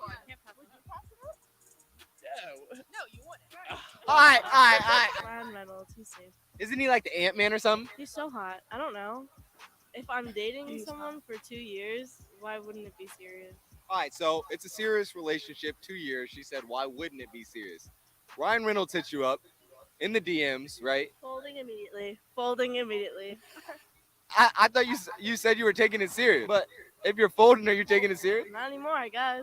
It's just not funny or cool. Zac Efron. All right. So, now that we looked at this video, my question to you ladies is, let's say your celebrity crush slides in your DMs. Are you cheating on the man you're with? And we'll start with We'll start on this end. Yep. No, I would not do that. Not do it. No. Michael So B. you- Jordan. Michael B. Jordan. No, because like that's like I don't cheat. Like that's just messed up. So Michael B. Jordan sent you a picture right after he finished with a movie in a dick pic, and he said, "I need you to come sit on this. You're not going." No, I would never. Oh, do okay. that. I I'll would fly feel- you out right now. Yeah. No, I would feel so awful. Like no. Okay. Can't come back home after that, huh? You would feel awful after having sex with Michael B. Jordan, Yeah, like I would regret. I would think like what I'm doing is wrong. Okay. but you gonna say after this, I'm not gonna do it no more. No, I wouldn't do it at all. Okay. What I'm about going you? to say no. I would say no. You would say no? Yeah, you know why? Because as long as the relationship is going good, like if he's doing everything he's supposed to be doing, and like But if he's one of them betas that's messing up in any way, Right, bye. yeah, My, yeah, or who was your guy again? 2 Chainz. 2 Chainz, yeah, But bye. he's married though, so we gotta respect 2 Chainz. Okay. Right. Oh, so would you respect 2 Chainz' marriage? Oh yeah, 100%. He has a beautiful wife, and they like look happy. I just think If he he's- DM'd you, would you screenshot and send it to his wife? No, I'm not that type You're of not that woman. messy? I just would just be like, okay, no. I just had to ask. I was dig curious. deeper. Dig deeper. What if his wife knew about it and she said it was okay? I might do it. Yeah. Oh, If wow. it was like an open. Yeah, you got to peel the match, layers yeah. back on that Hey, one. there you go. Yeah. What about for you? Would you cheat with your celebrity crush? No, I don't believe in cheating. In You any gonna kind do of it? way. It doesn't. Stop the no. cap. No, even absolutely that not. I amazing don't. guy. No, Wow. That Who's person- your crush? the game. Girl, shit, get the fuck out of here. If you was in a 2-year relationship and the game wanted to have sex with you, you gonna throw your hair back and go. What? Like, what is that doing for me though? Like, that's gonna ruin my relationship. And You then ju- it's just I had Oh sex my with somebody God. I think is attractive. Run the tape Absolutely back. What did not. you say? Oh, the game. That's one piece of hot He man. is. Okay. That's a fine man. And but you up at ding, you that's in the just a bathroom, you look at your temptation. phone and the game there with a dick pic. You're going. I'm not. I'm not weak in my knees for fine men. Okay. Man, we got a table of basically virgins over here. Christians. What about you? Shout out to Chef Dunn. Look. Yeah, shout out to you, Chef Don. You're bro. Oh, would I? No, it would be the. I ain't gonna lie. I would be tempted as hell. I would literally hard. reject him. What? Yeah, like it kind of depends on the relationships going. Like if I have a strong relationship, I'm gonna be tempted as hell, but I am going to not cheat. And then I would go and cry in bed about it because I messed up on my. Here, I'm gonna ask a weird Yeah, question. yeah. You're with a really attractive guy. We'll say the guy is super attractive. Your boyfriend, not super attractive. He's like a 7, 8, 9. He goes to the gym. We'll say at least that. But he makes $30,000 a year. Then would y'all do it? No. He makes No. $30K a year. No. Y'all would stay with y'all's man. He's being a bum. He's only playing video games, making $30K How's a that year. a bum though? But if If he's taking care of me. well, in I'm the saying house- he's also a bum. He plays video games. He's happy with making $30K for the rest of his life. Oh. Now would y'all cheat I on still that wouldn't guy for the cheat, But I celebrity? wouldn't even be with a person like that. Well then you cheat on him. Yeah. Because you would never be with him. Yeah. I wouldn't cheat. You still wouldn't. Still wouldn't.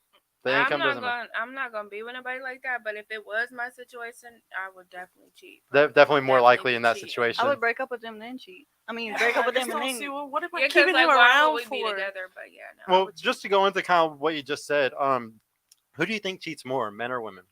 Oh, absolutely yeah. women. Women? Sorry, women. Women? Cheat. Yeah, they cheat the same. Just women are perfect at hiding it. Ah. I think it's women. Can suck a dick, come home and kiss you right in the mouth. Ew. God damn. I would say both because You think it's equal? Like they both cheat the same amount? Exactly. What about you? I'm definitely gonna go with men. You think men cheat more? Hell no.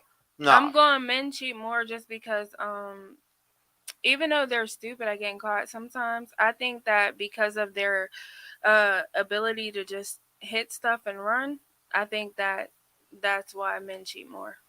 Would you say that cheating is also just texting other guys though, or like texting other people? Yes. I would say okay, or like we talking because honestly, this is just my perspective. I do not think that if you are boyfriend and girlfriend, I do not think that it is serious. Because I feel like a man that wants you forever is gonna make you forever. And it might not be right away, but I do not think that boyfriend and girlfriend is serious. What? Especially if you're over a certain Bro. amount of age. I do believe that because why 5 years are you waiting to marry this girl if you know she's I agree with that shit. Yeah. I agree with that. a man knows because as women we can look at somebody and be like, oh no, he's not the one for me, he's not my type. Men do the same thing. So I feel like that's why y'all see these certain TikTok couples that look like inseparable because they really was like, oh, that's my person. I feel like men know that you can look at somebody and be like, oh, that's my person, or at least be like, we have potential to be my person. But in the long run, men can look at just hit stuff and be like, yeah, no, I'm just hitting. But when they see that person, that's their person. They're not gonna want nobody else to have them. Women definitely cheat more.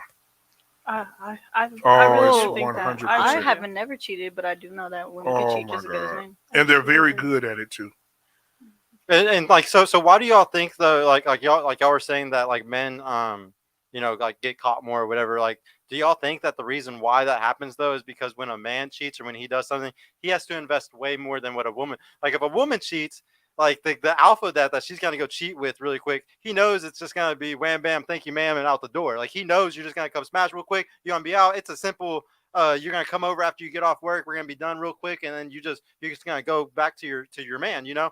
Whereas like a guy though, if a guy's cheating, he got to take the girl out to eat. He has to do all types of more stuff to be able to cheat usually.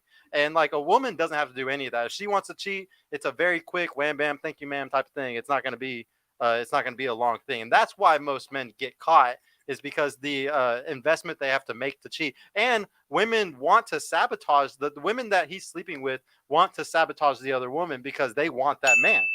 They want him, and the only way they're going to get him is by sabotaging it. Whereas the alpha who's fucking your girl, he don't give a fuck, dude. He's fucking 10 other girls. Yeah, he really don't give a fuck. Like he really doesn't. Like he wham bam, thank you, ma'am, smash, bye. And so that's why women get away with it way more than men do. It has nothing to do with one being sloppy and one being clean. No, it's just we're two completely different people, so our sexual dating strategies are completely different. Yo, we got somebody in the chat for us. The game. Blue hair, let me take you out after the show. No, look at her. I'm single. Oh, okay. She ready. She ready. She ready, man.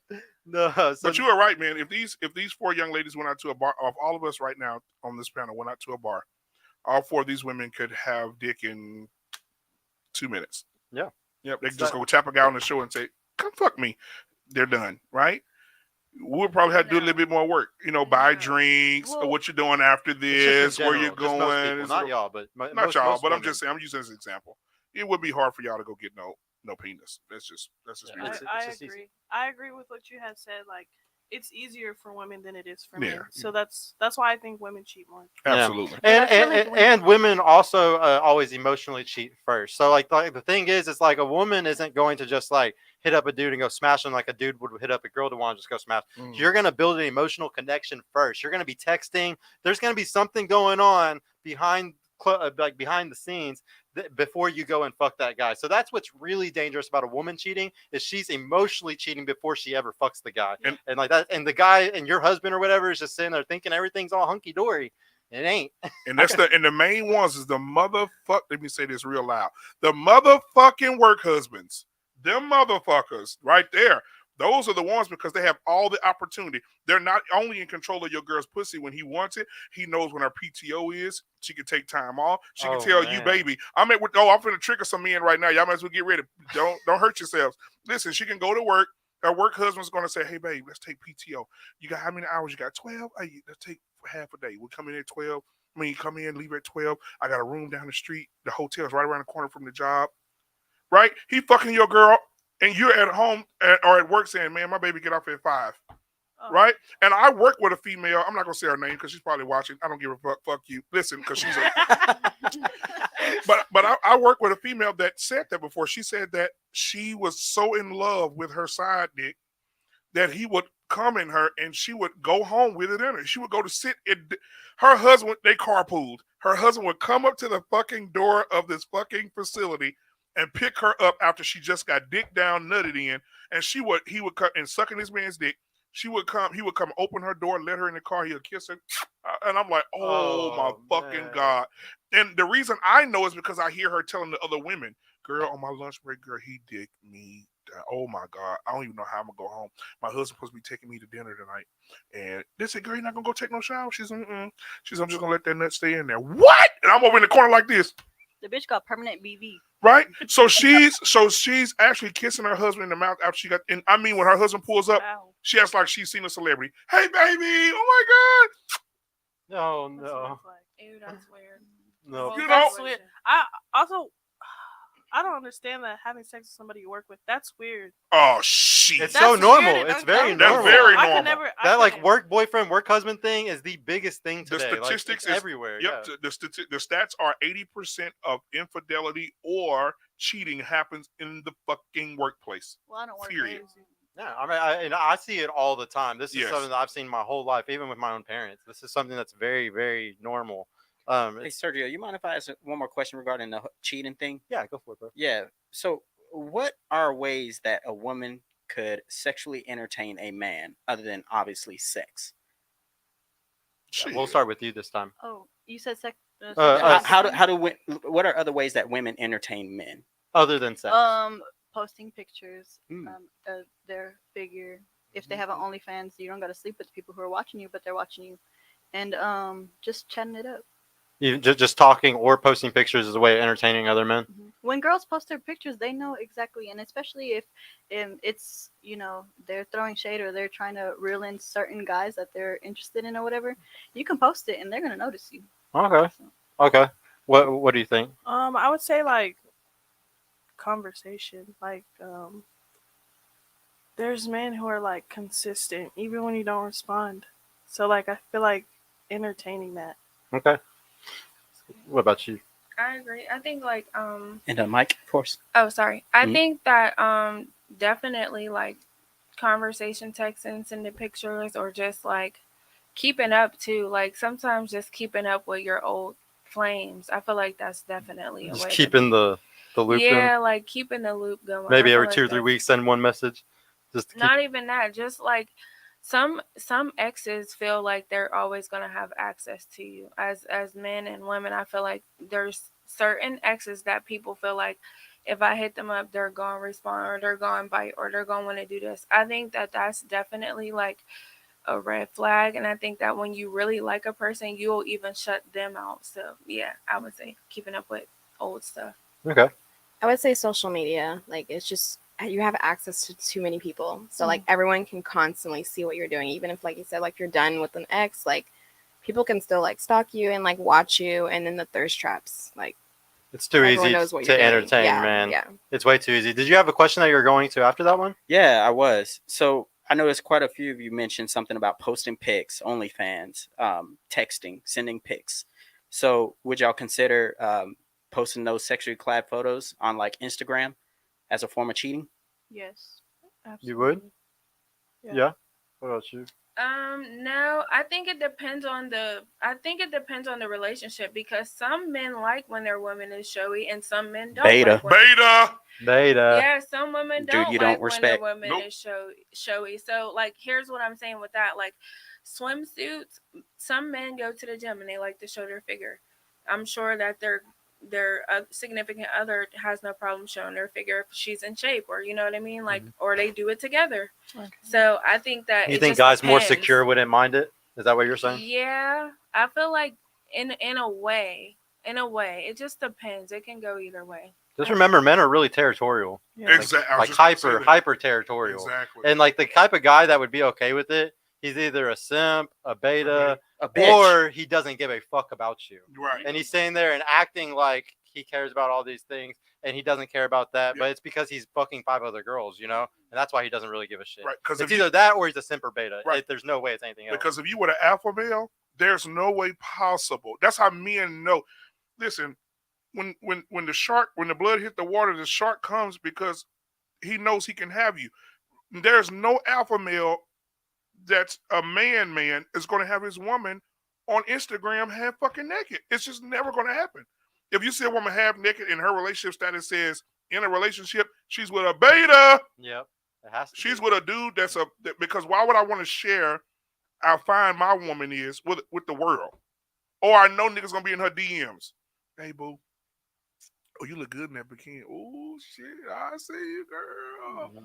And as soon as we get into it, oh, what's that dude's name that was talking about my damn bikini? Oh, there you go. Hey, Derek. Hey, big head. And then it's fucking over. Yeah. Tell me I'm lying. Somebody. Yeah, no, it's the truth, dude. Y'all gotta remember that, like, every time y'all put yourselves out on Instagram or anything like that, like, you're opening yourselves up to tons of DMs. Like it's always like that, unless you have a private profile or something like that. But most women, you got an open profile. You're gonna post a picture. You're putting up a big for sale sign for guys to come and DM you. I think you were here when we've done the math. You know, even if you're just getting 5 DMs a day for 365 days, that's 1,780 something DMs. You know, so like that's way more opportunities than your man's ever gonna have. And like honestly, you should have 0 opportunities, because if you respect your man, like why would you want any? You know, and like it's really the really scary thing is validation. Because the thing is, women should be happy with enough attention and energy and validation from their man.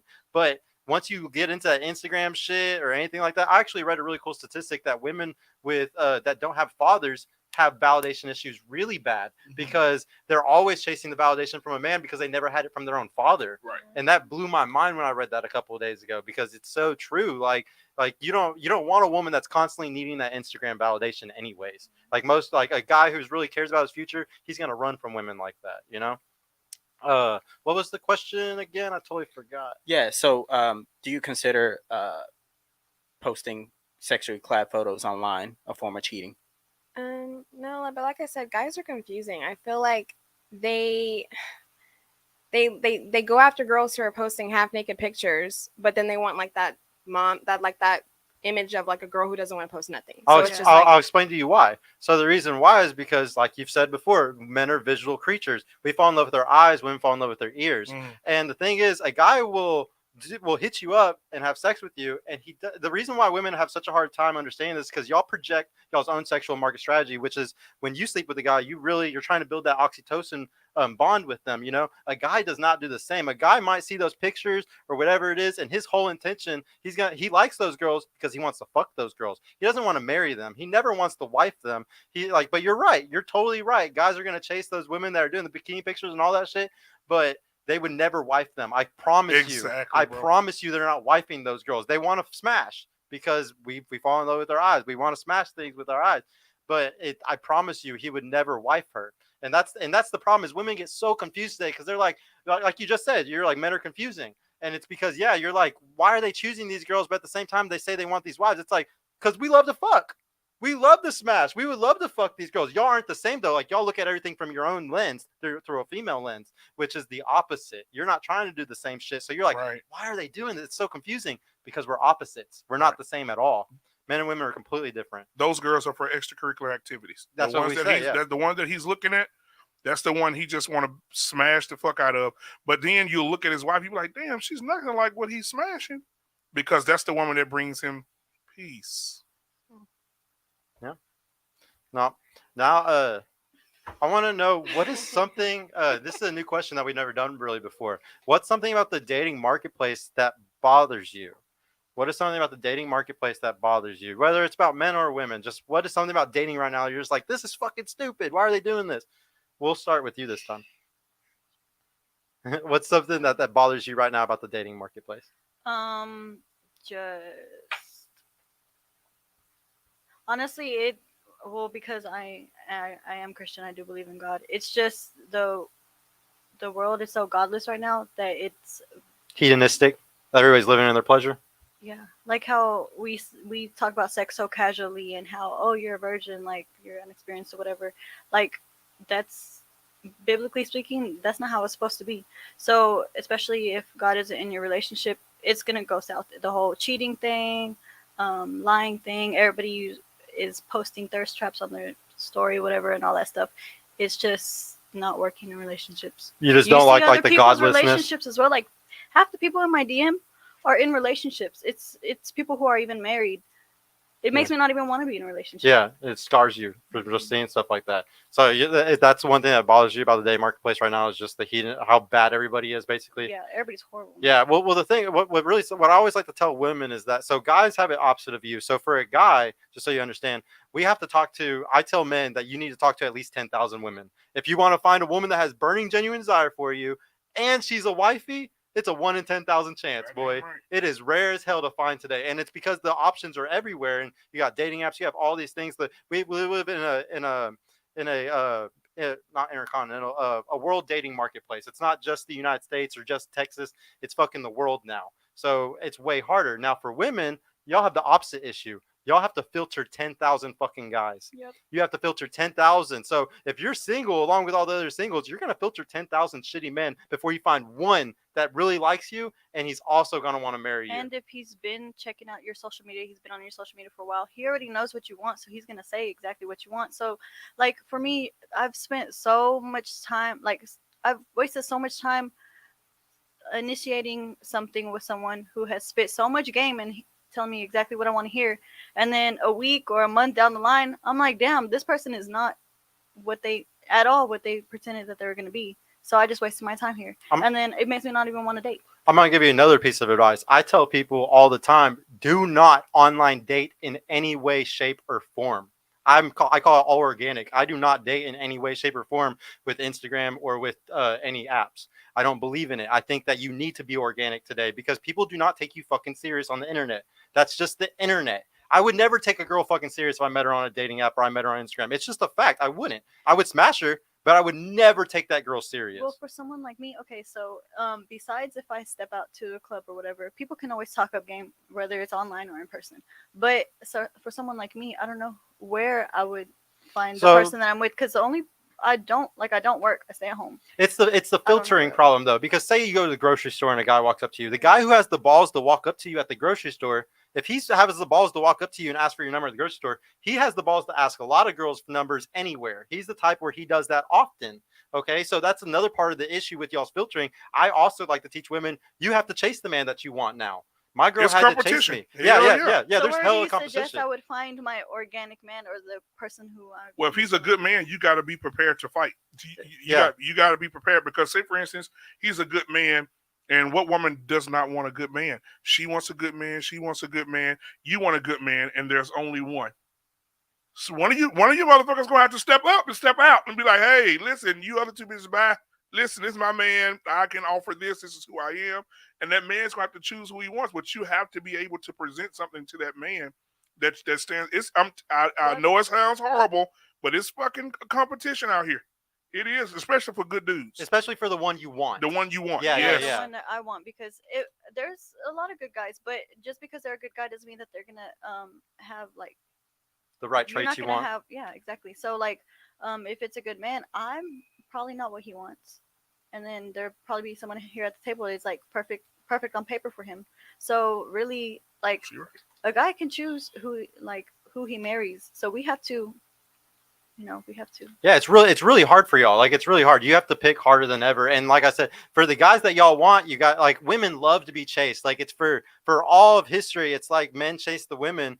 But the men that y'all want now, you have to chase. It's Yeah, they're not backwards. looking for you. And Yeah. it's not like it how it used to be, you know. So, but a lot of women have a mentality of I want a man who wants me because you naturally want that. You naturally want a guy that's chasing you and stuff. But it's just not the same game anymore. You can't even play it. It's really sad. Like I feel bad for y'all because it's I don't know what I would do if I was a woman in this situation. It'd be extremely hard to make sure you show the guy genuine desire, but then also like not let every guy smash you, you know. And like not being able to tell who's finessing and who's being honest. That's another thing. Men lie like crazy today. Those top 10, 20% men that most of y'all are sleeping with, Tinder shows that women only swipe right on 5% of people, 5% of men. So we know that all the women are sleeping with the top 5% of men. If you're on Tinder, most of the women are all sleeping with those top 5% men. So it puts you on this weird situation where you either take the guys with experience or you take the guys with no experience that are dorks. And there might be some guys in the middle, but you like got to watch them to get out of a relationship or something. Like it's a super weird position. I like the dorky, quiet ones. And well, there's tons of them. There's 30% of men right now are virgins and or haven't had sex within the last year. So there's tons of guys out here that would love to fucking take care of a girl. It also depends on his what he prefers as a woman too, because like not every girl's hit their cookie. They're like. Well, most guys are just happy getting pussy. Period. Like you'd be very surprised how most men. I'm not trying to just get dick. Yeah. If I was looking for like, if you wanted to give me advice on how, like steps on how to go and find my one. Or do I just sit my ass at home? But I always say it's community first. So it's all your friends. It's all. I do community first for everything. I have a huge network of women that I'm friends with, and like that's why I never have issues. I think that women should be very friendly. Like first thing is you just become a normal person, normal social person, but you stay home a lot and you have kids. It's very hard for you to do this, but you would need to become just more social, and that's it. Well, my kid doesn't really restrict my social life personally, but I'm very. But you're a homebody. Yeah. So that's what's going to hurt you. Yeah. Well, so everybody at this table said they were Christians, right?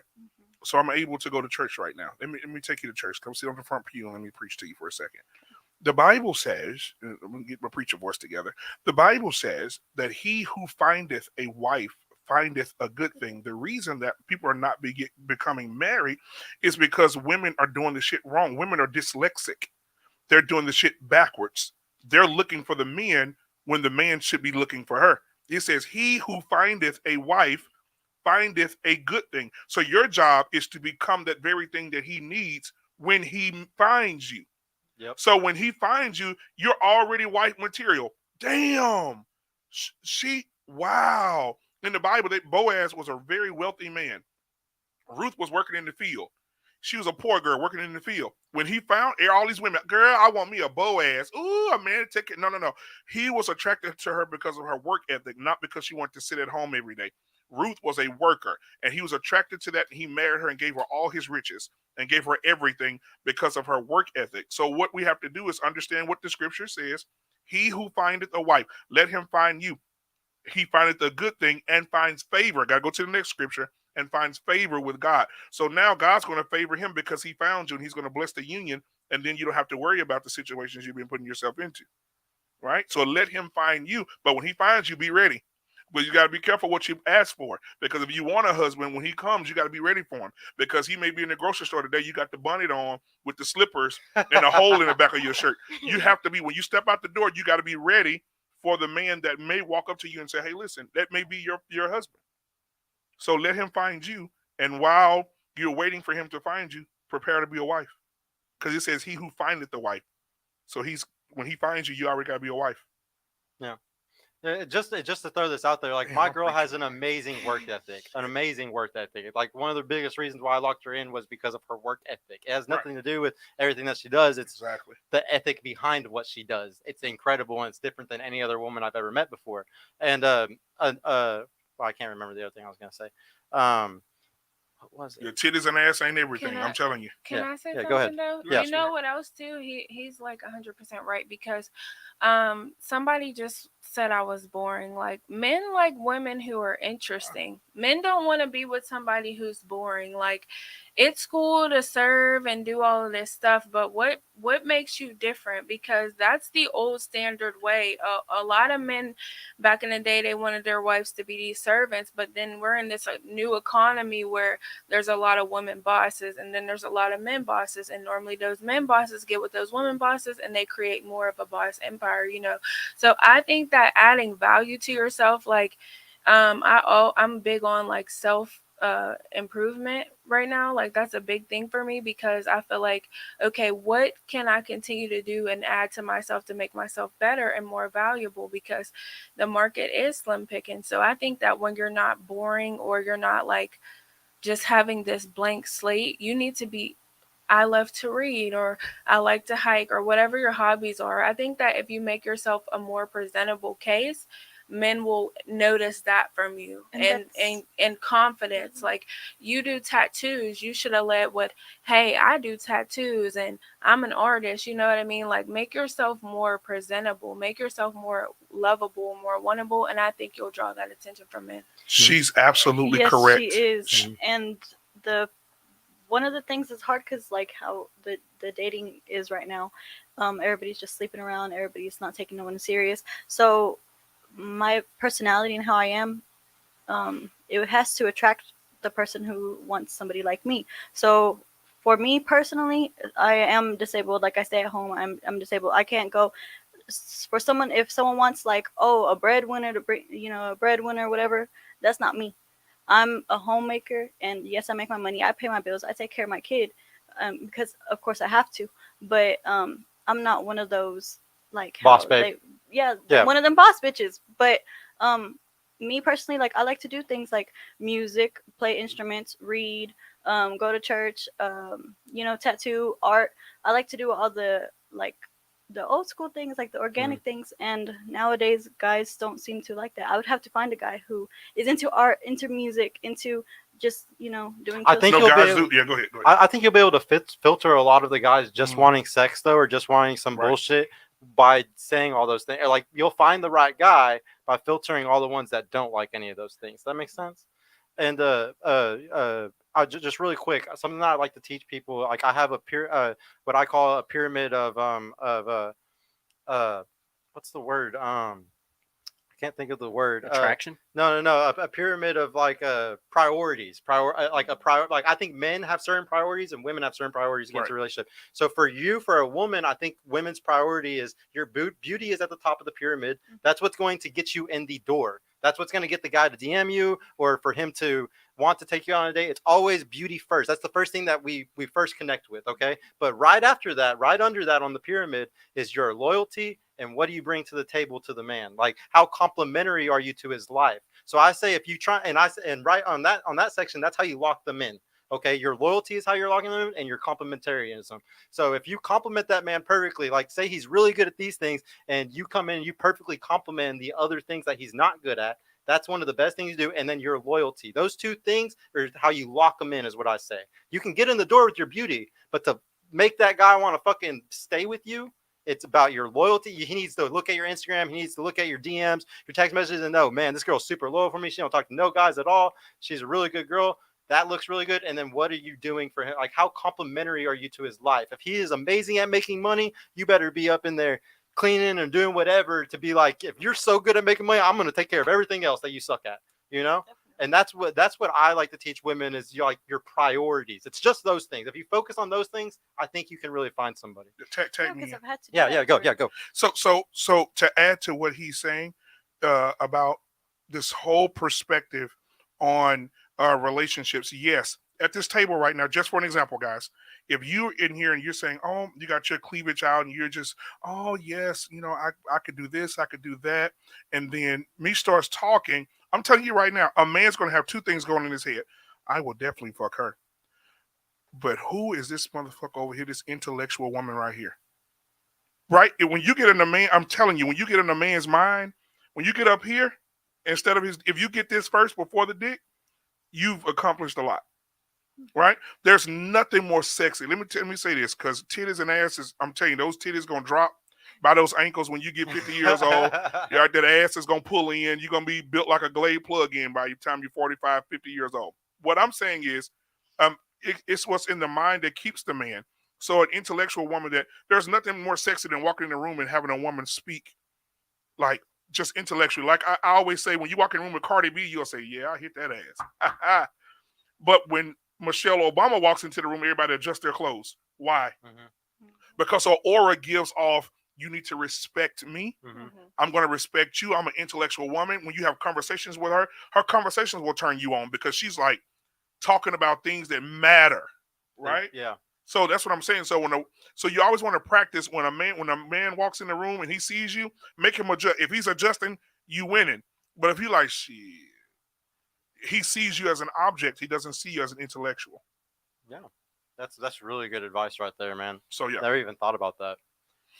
So yeah, I'm gonna go ahead and just finish out this question, and then we'll do the very last question after this one. If there's something about the dating marketplace that bothers you, what is it? I would say the double standards. Okay. Like women make it seem like men have to do everything. Like they have to take us on dates. They have to do this for us, but why can we not do that for them? I feel like me personally, I would take a man out. Like You like to take the initiative and do that? Yeah. I'll explain to you like the double standard really quick. It goes back to what we were kind of talking about earlier. You know, for like as Homo sapiens for 300,000 years, women have always wanted a provider. It's just always been that way. It's genetically wired. It's something that's subliminal too. We don't notice this stuff. Like we don't notice it at all. And like that's why women want a guy that makes 58% more than them, you know, all that stuff. So the double standard is there because men and women aren't the same. Now, if we were the same, there would be you know, like there wouldn't be so many double standards, but there's double standards everywhere because reality is sexist. Like I can't sit here and get mad because 18 and 19-year-olds can get DM'd by a millionaire and be on a yacht tomorrow in Miami. Like that's a double standard. Like y'all can go to a club and get in VIP if you're a pretty girl, and I'm gonna stand in line. That's a double standard. There's tons. Reality is very sexist, and we just need to accept that instead of argue against it. That is nature. That is reality that we live in now. And is it fair? No. But is life fair? Not at all. Life has never been fair. So like it's just one of those things where it's like, and the worst one, the one that women hate the most, is the sex one. Like because a guy for thousands of years is admired for having 1,000 bodies, but what happens to a woman if she has fucking 5? You're a hoe. It's always been that way. Like you got to understand, like the reality is sexist. There's always going to be double standards, you know. So that's just one of those things that you got to accept sooner or later. And that's not just here. I hate to be a nerd right now, but I'm going to be one. So in different tribes or different, even in biblical terms, remember when the woman at the well walked up to Jesus and she was trying to holler at Jesus while she was getting water, and Jesus said, "Whoa, woman, wait." That you've been with so many men, and the man you just walked out that room with over there, he ain't yours either. Right? So Jesus really checked her on that. But even in Africa, they look at women that have too many. In China, let me go China first. In China, they have women that they call them leftovers. If you don't believe me, guys, Google this shit. They call them leftovers. And these women, right? And if you are a leftover woman, men don't even entertain you. They don't come near you. They don't try to date you. They don't want you. In Africa, they have this little thing they do where they burn the women's tongues. If the woman's tongue turns black, that means she's been promiscuous. They get rid of her. If her tongue doesn't turn black during the ceremony, they keep her. She's a wife. She's worthy. Oh, like, no. And so around the world, this shit, they don't like promiscuous women. They just don't. If you got a lot of bodies in China, you're in fucking trouble. They call you leftover. You go to Africa with that bullshit, they're going to cut your ass up, throw you in the bag. They don't do it in other countries. But here in the United States, you're welcome to just throw that ass on anybody you want to throw it on. There's no consequences. And when you do have bad behavior, you're taken care of. Men are not. Men don't have any decisions. If Meech come here and say, "I'm pregnant," well, shit, I'm going to keep it. Your ass going to pay. She controls the narrative. So that's what I'm saying. So we need to understand that, again, marry before you carry, if you can, ladies and gentlemen. Marry before you carry, but also respect relationships. Understand that being promiscuous is not the answer. Men slinging dick from the free throw line is not the answer either. Build something. Instead of y'all sitting in the house. I know couples right now, one man sleeping in the damn game room, the wife sleeping in the bed. I say, "What the fuck are y'all doing over here?" Yeah. He said, "Man, she's just mad all the time. I don't want to put up with it. Every time I go to bed, she bitching and complaining about something." Well, fucking do something about it. Go to therapy or something. I'll come over there, nigga, you over there. Oh, my neck. Nigga, let's go sleep in your bed, motherfucker. So I don't know, man. Y'all. I can't imagine that shit, man. What about you, Meech? If there's something about the dating marketplace that bothers you, what is it? I would say social media. I think social media definitely tore us up all the way, like even in just regular life. But social media, because we're so desensitized when just seeing so many images, it is kind of hard with social media to tell like what's real, what's fake. Is this true? And then people pretend, they pretend to be people. Like, it's wild out here. Because with social media. there's finessing on there. There's Yeah. ego on there. There's nothing worse about social media than the ego that it puts into people. But the finessing, like the finesse game's crazy. And then also, what was Michael Michael Sartain always likes to bring up that it was right when Facebook came out, like in 2009, 2010, 2011, when the iPhone came out and those apps came out.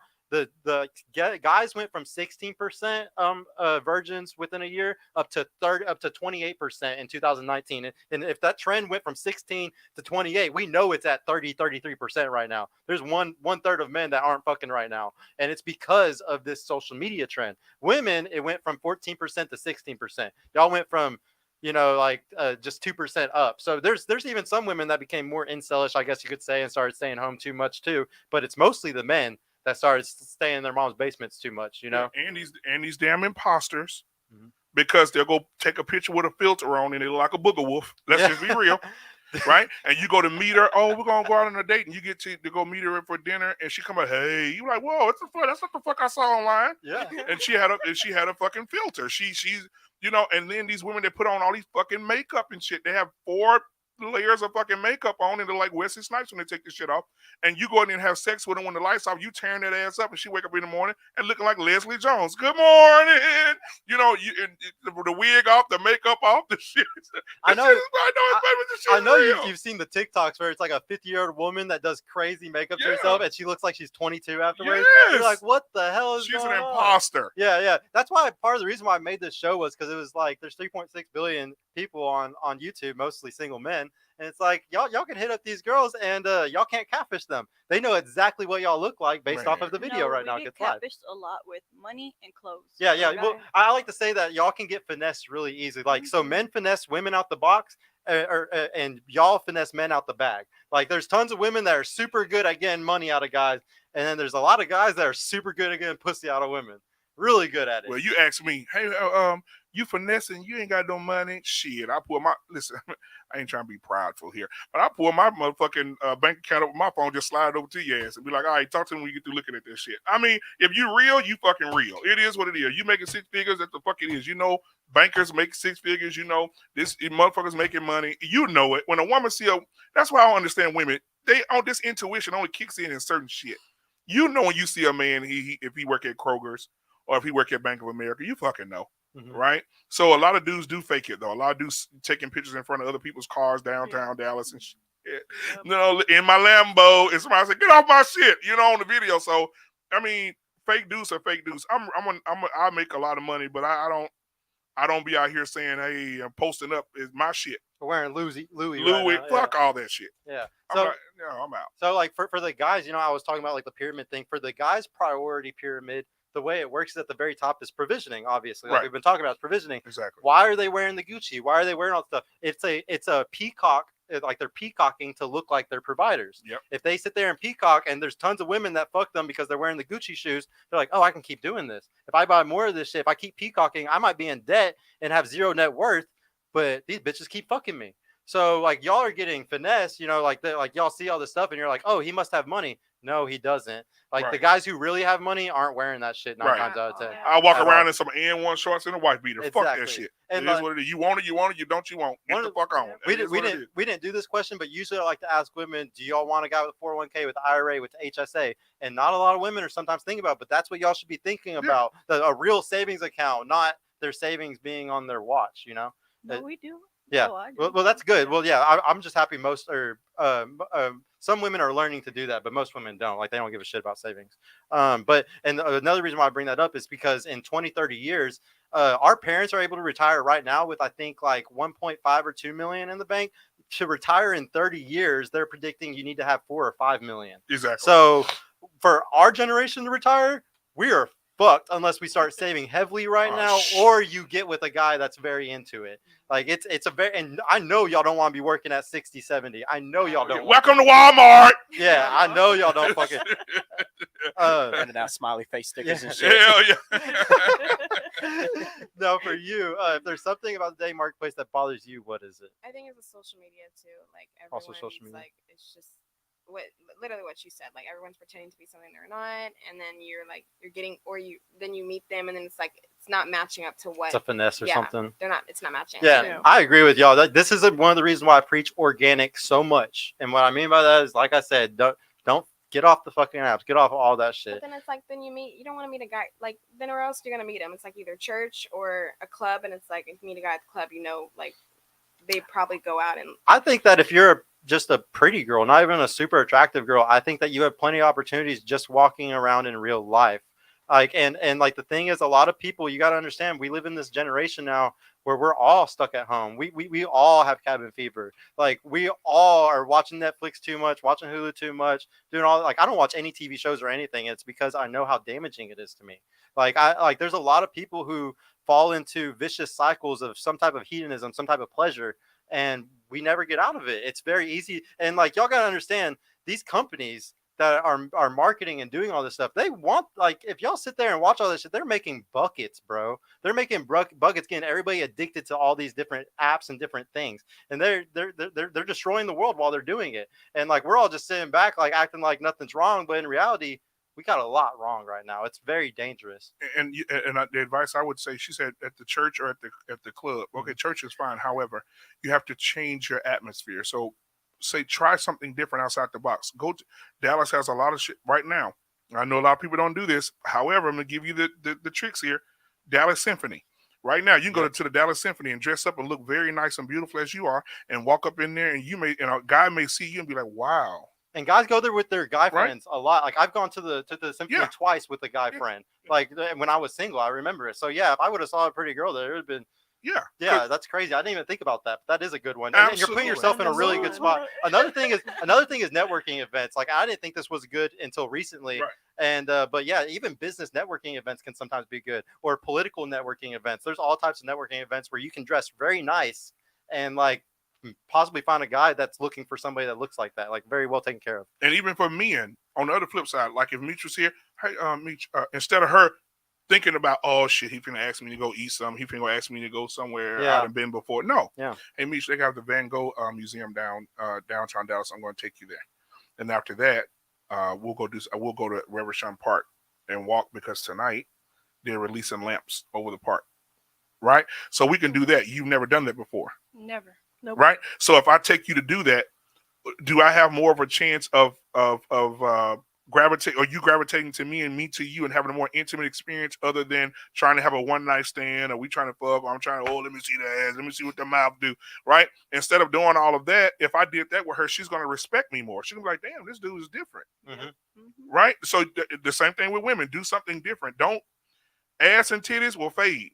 You need to find a man or you need to be what the fuck? I'm getting study here. You need to find intellectual men or women and talk to them, have conversations with them, and learn what a person has up here. I'm telling you, when you get in a woman's mind, game over. Yeah. She ain't never leaving you. I think low-key everybody is a sapiosexual, like everybody likes to say. I think low-key we're all into sapiosexual. Sure. Like we all like I think everybody likes intelligence in their partner, because why would you want to be with a dumbass? I don't give a damn about your ass and titties. If you get in my head, you got me though. But on all that ass and titties, fuck all that shit. That shit is gonna drop like a motherfucker. It is what it is. Now we're gonna just do the last phase. Or here, let me read the super chats really quick before we do the last phase, man. What we got? If we have any. Got $5 from Eric G. Thank you, bro. Ladies, would only being able to see your man once a week be a deal breaker? Shout out to Sergio and Don. Thank you, bro. If only seeing your man once a week, would that be a deal breaker? No. No? I'm gonna go with yes. Yeah. I would agree too. Yeah. It's just because like my love language is like time, physical touch, like yeah. Oh. Okay. What about you? Oh. Yeah, you. It would depend on the circumstances, I think. Like if he was super busy and he was making time for me, I think it's about the thought too, because sometimes it's okay to be away from your partner. So I think whatever, it just depends on the amount of effort. Now Depends on the guy and yeah, stuff. Yeah. once a week is kind of like you can make more time, but if that was the only time that Just he had, depends if he's sure. finessing you or not. Right, right. Which a lot of guys will do that. They'll be like, "Hey, I can only see you once a week or every 2 weeks," and really they just have a rotation with 6 other girls, and you're Thursday. Wow. And you're never gonna be more than that. And that's what you is in the context. Dude, it Thursday. happens. It happens all the time. Like I have tons of friends who do that, like a lot. What about you?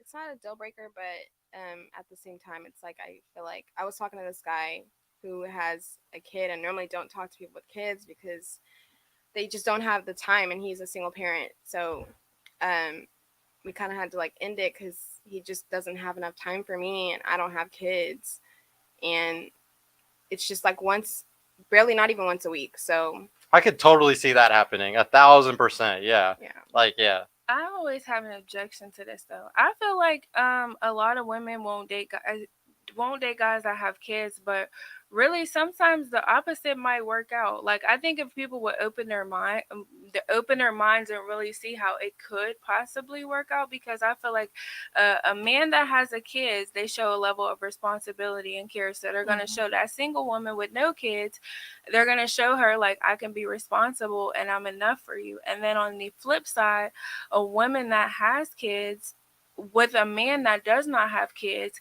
he might get that care and nurturing feel that he might be looking for from a woman that's single with no kids that don't know how to do it. So even though it is weird and a lot of people don't do it, I think that if people would open up their mind more, they might see more of a match, because it's like the thing that the person with the kids might want, the other one might have. So and they might and like people that are single with no kids, they always get like this fun, like you get this fun reputation, right? So the person with kids, when they get with somebody who's single, they're like, oh, this is a fun outlet. So I think that people should try doing that sometimes more, case by case. But I think they should open up their mind for it. Right, and start involving this shit. Like, say in your situation, you said once a week, maybe? No, it was, and I didn't mind.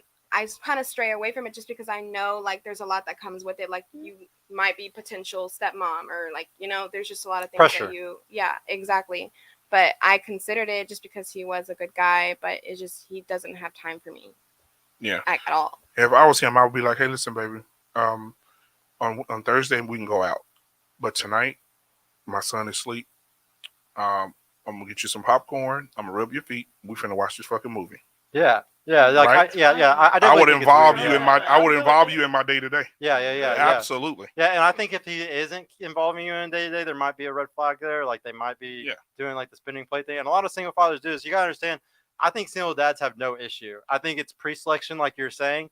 Women know, like I'm a father, and I think that like my girl didn't care at all because it shows responsibility. It shows that I'm good at, like, she can clearly see I'm good at taking care of my daughter, and I have her half time and I spend all my time with her.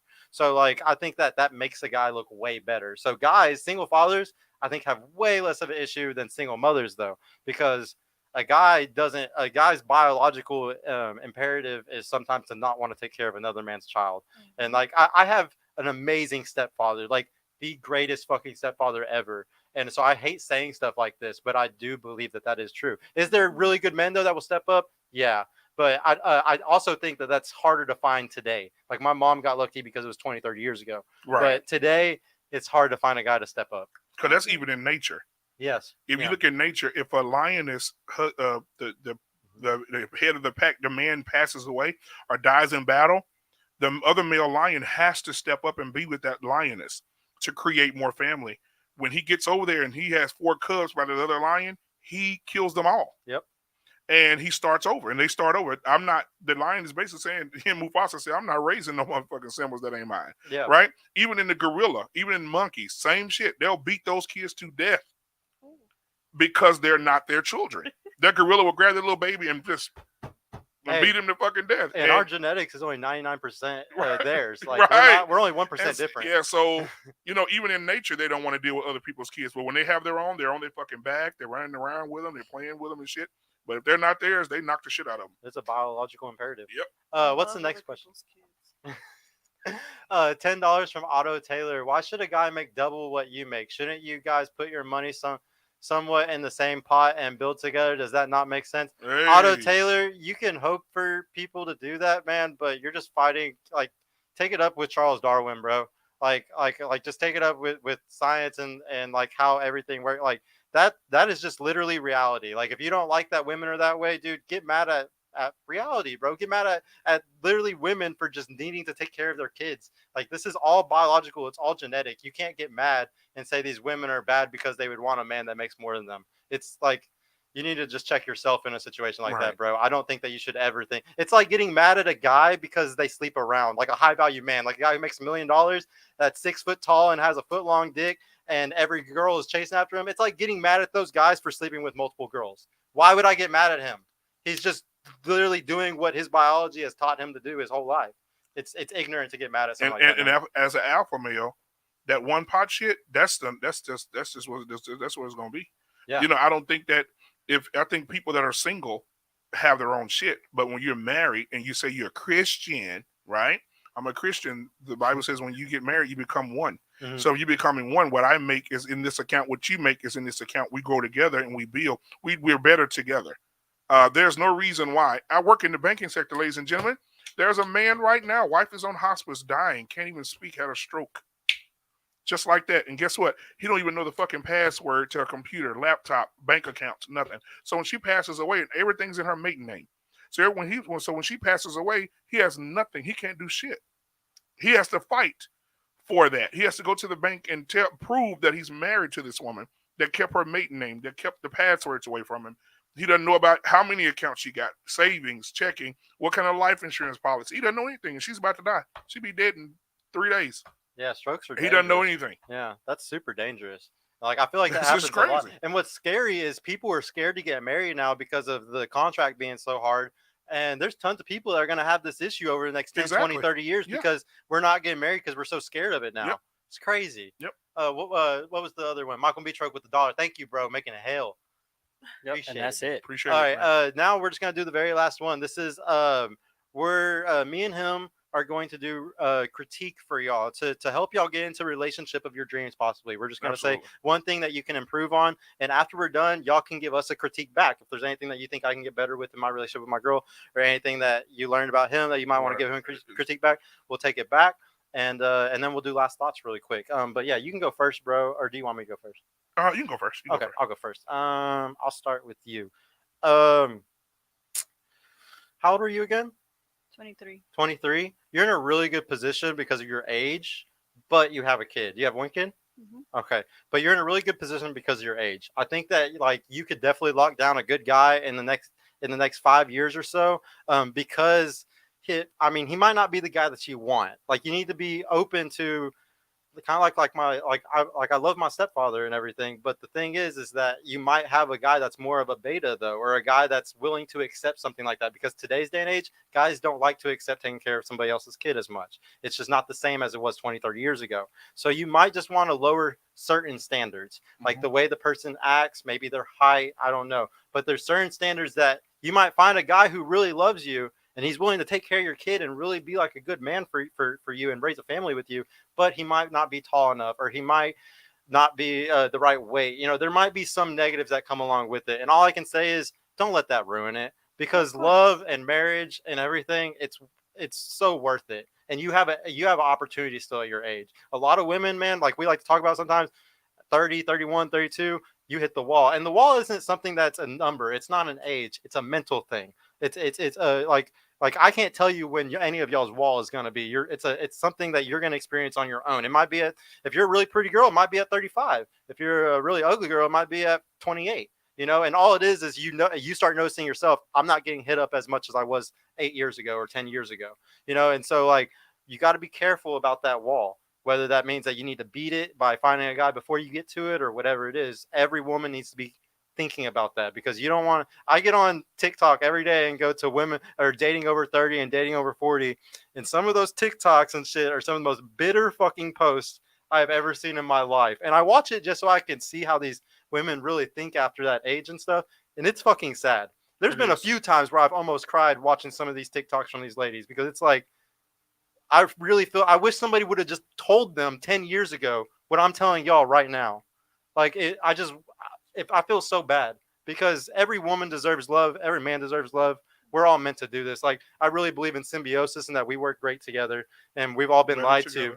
And trust me, the powers that be want all y'all single. Yep. If y'all stay single, they're gonna make way more money off y'all buying makeup, buying all types of shit, going on trips, doing all types of disposable income on all this bullshit. Whereas if you were in a relationship, y'all would be saving for a house. You'd be saving for certain things together to make your family more rich and make y'all stronger.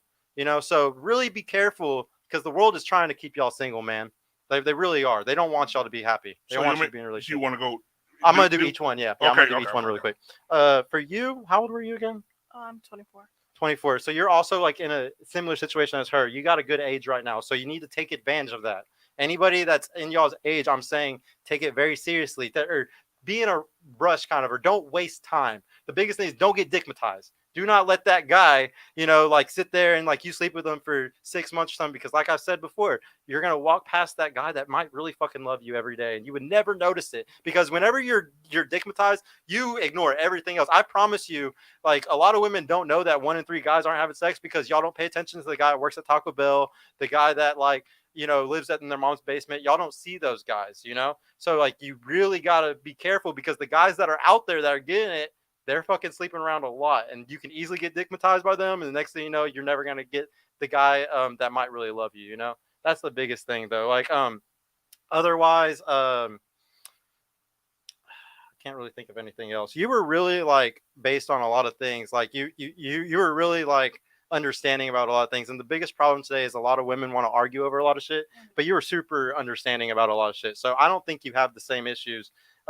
Even whenever I was explaining to you like the double standard thing, like you weren't sitting there trying to argue everything. That's a really good trait. Like guys don't want to argue. So as long as you just keep up with shit like that, and whenever the guy says something, you're just like, you just take it in and kind of like, okay, yeah, I kind of get that.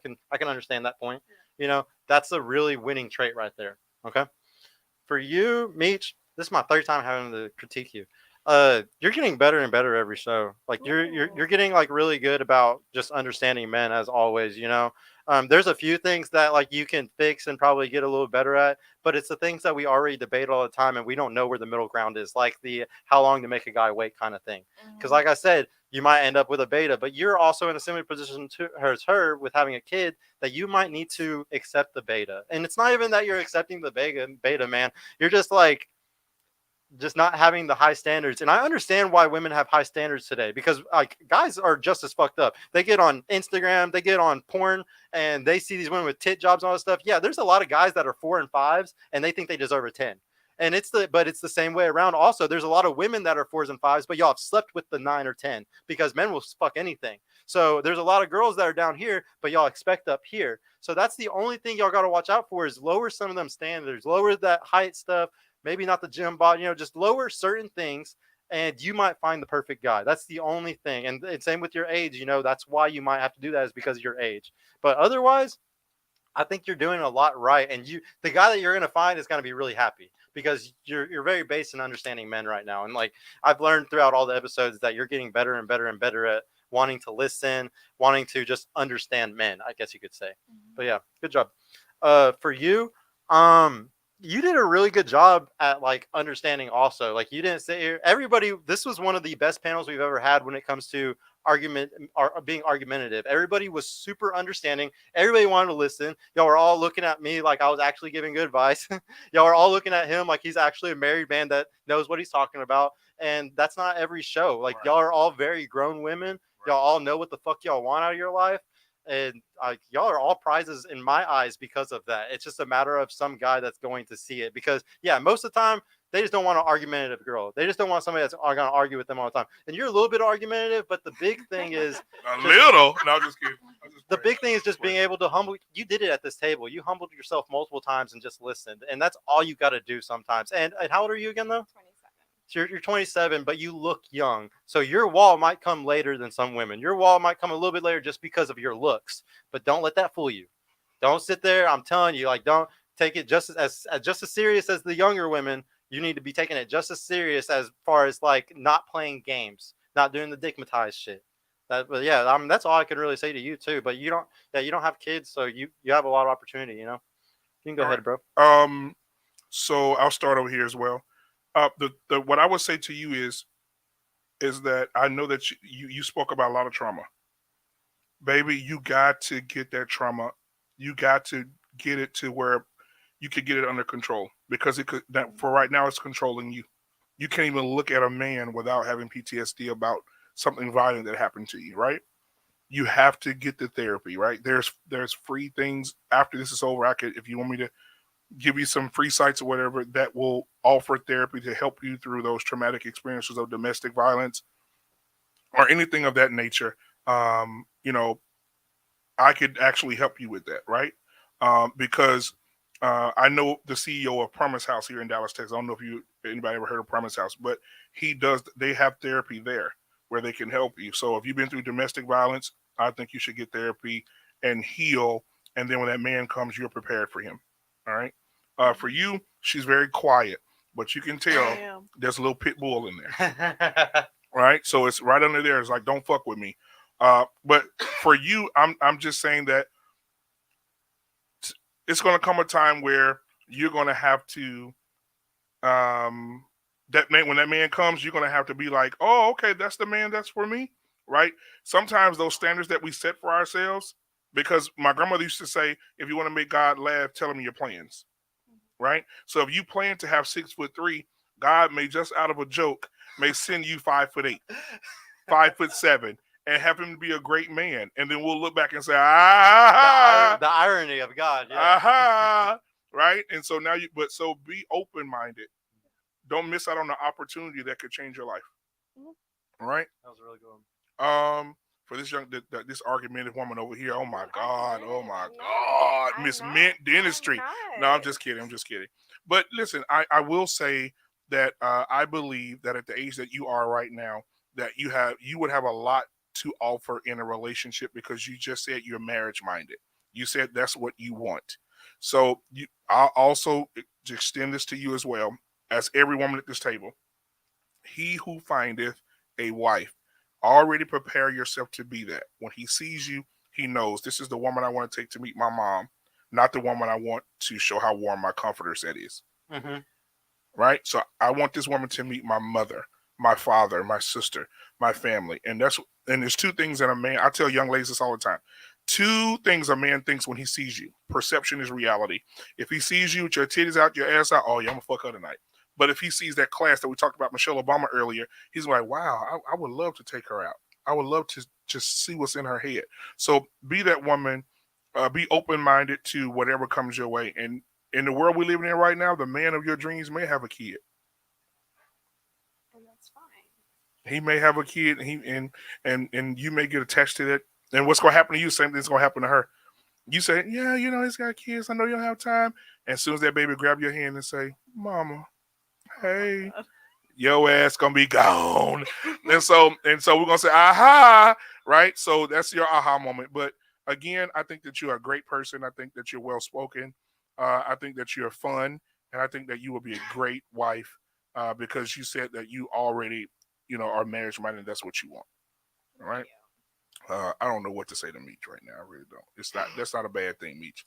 It's just the fact that your presence is amazing, and to sit here beside you, and you got these sleepy eyes. First of all, we're not even gonna talk about that. But the way you speak, like he said, I don't know you, but I believe what he's saying about you getting better and better because you think before you speak. I can tell because you pause. Your body language is pausing. And then you process it, and then you speak it, right? Am I right? Mm-hmm. Okay, yeah. So I got it right. I got it right. So, so continue to grow, right? And like you said, you got a kid. Kids. Yeah, kid. Okay, how many do you have? Girl, 3. You got 3. Okay, 3 boys or girls? 2 girls and a boy. Your boy. How old are your kids? My baby, 11, 6, and 2. Your son is how old? 2. Damn, I thought he was 11 years old. I was gonna put him on my football team. Shit. Okay. Anyway, so but yeah, so but again, one day it may be hard for a good man to come through because we're being honest. It may be hard sometimes for a good man to come through that don't want to just take advantage of how beautiful you are. But it may be one day a man may come through and say, hey, listen, this is what I want to do. This is where I want to be.